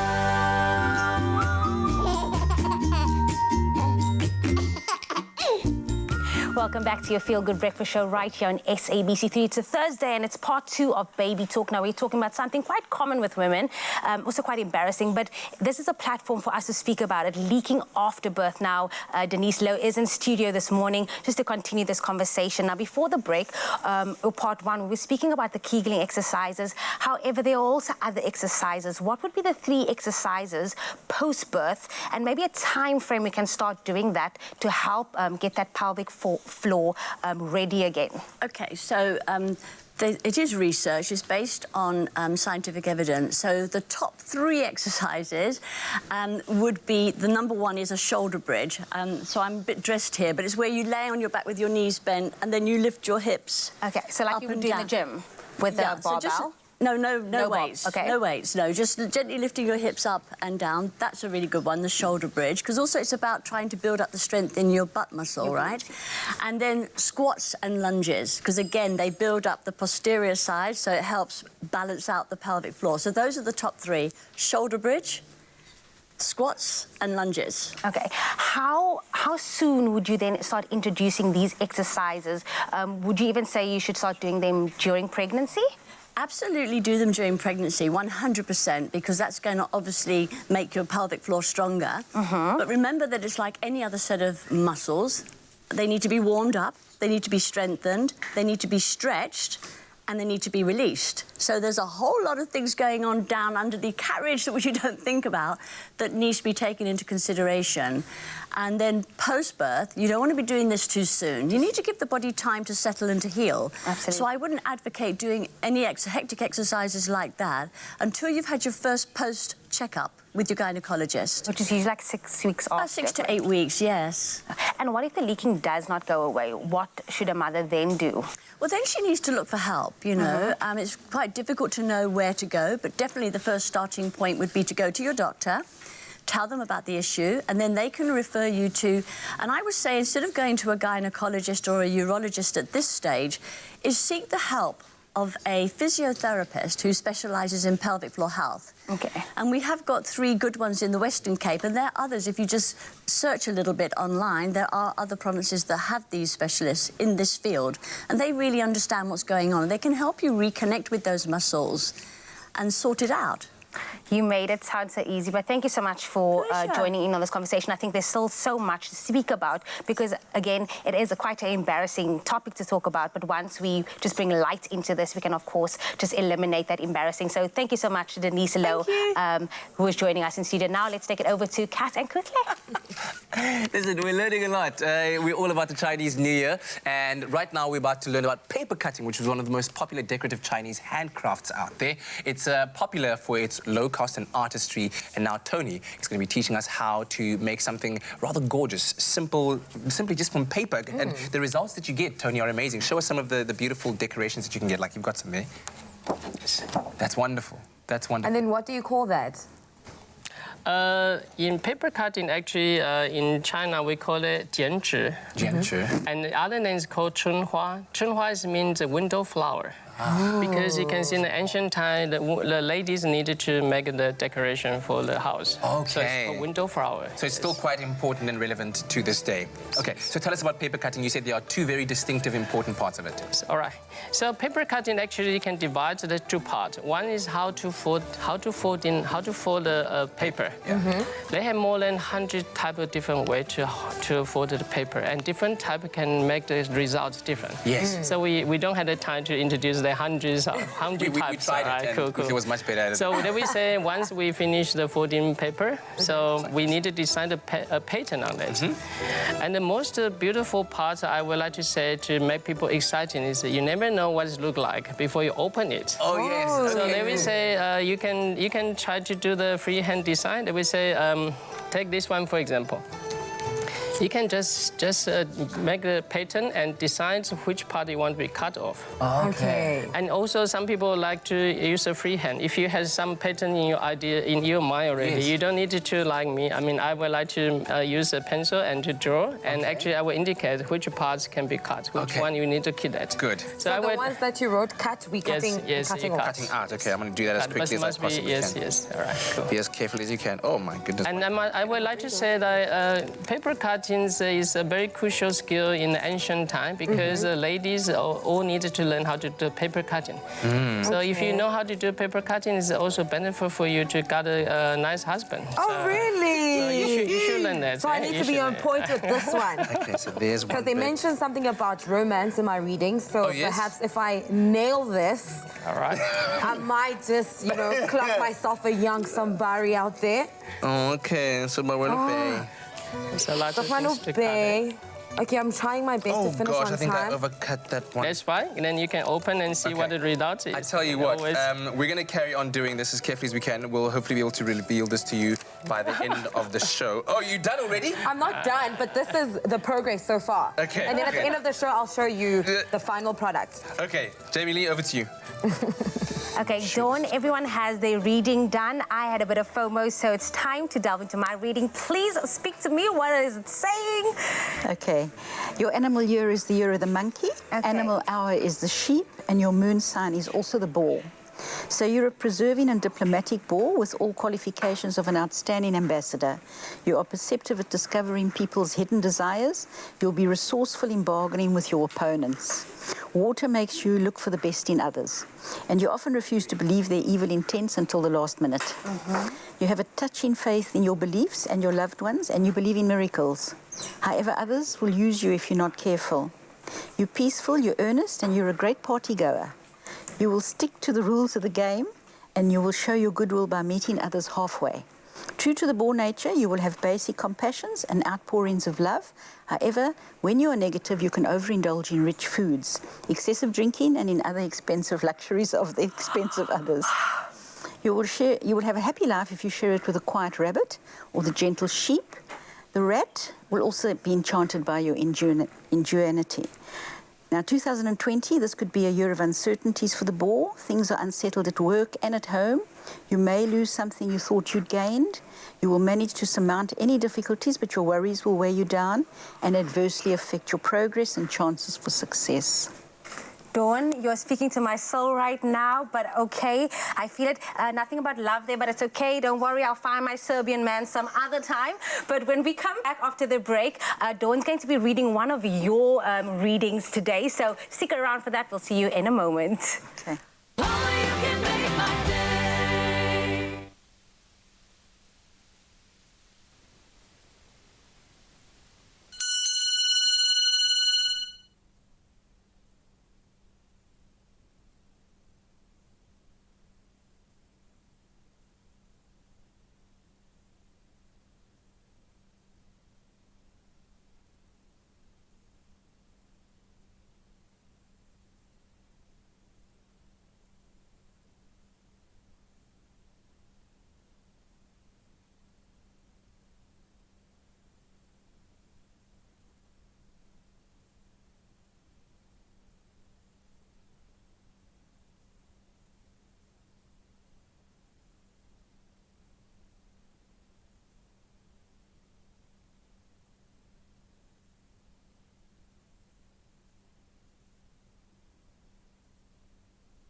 It's my feel-good breakfast show.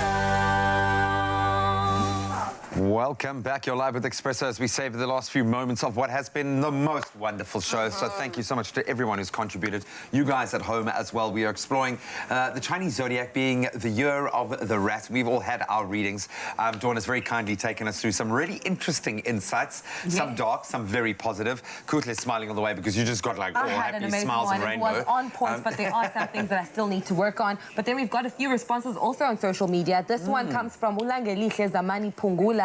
And Ulangelihle says, good morning, Expresso family. My birthday is 21st October 1995. Johannesburg General Hospital at 8:45 in the evening. Happy Chinese New Year. So I believe Dawn has a reading for Ulangelihle. Okay, so just to put you in the picture, you are a dog in the Chinese New Year. No, not in any other way. And you can actually be unwavering in your convictions, highly critical of every infraction of the law according to your own interpretation. However, your principles are of the highest kind. Fundamentally, you're noble, you're charitable. You'll give yourself to a lifetime of selfless dedication if you find an object or a cause that's worthy of your devotion. Yet, you can be ruthless when aroused. You will pursue your enemies until they're annihilated. Now, the metal element combined with the lunar sign, which is governed by metal, produces a double meta sign. So that's extremely intimidating. Tibetans will call you the iron dog. Wow. So likewise, the stern and principled dog, you'll exhibit some traits that will exercise strong mental discipline over yourself. You take things very seriously, especially when they concern affairs of the country. Your loyalty is unquestionable. You have very strong political views. You're never indecisive. You're going to pick up a side and you will never desert them. Consequently, even though you hate injustice and foul play, you can resort to extreme measures when you insist and others subscribe to your views. So just to give you a little bit of insight on the year coming, right, it's a very fortunate year for you. Great. The dog can be successful in business, or you will receive additional income from some investments. Your health is good, but there will be some problems in this year with regard to younger children. Just don't lend anybody any money, and it should be good. Oh, Langalihle, I'm not going to cross the iron dog. Thank you so much for that, Dawn. We've got just a few moments left of the show. Let's use them wisely. Absolutely, with the Huajing Art Troupe in studio. Catch them performing at the Diaz Festival this year. They're about to close off the show. Look at my little art that I created from my paper cutting, all things Chinese New Year. It's been wonderful. Enjoy the last traditional Chinese dance.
Expresso Morning Show, made with love by Clover.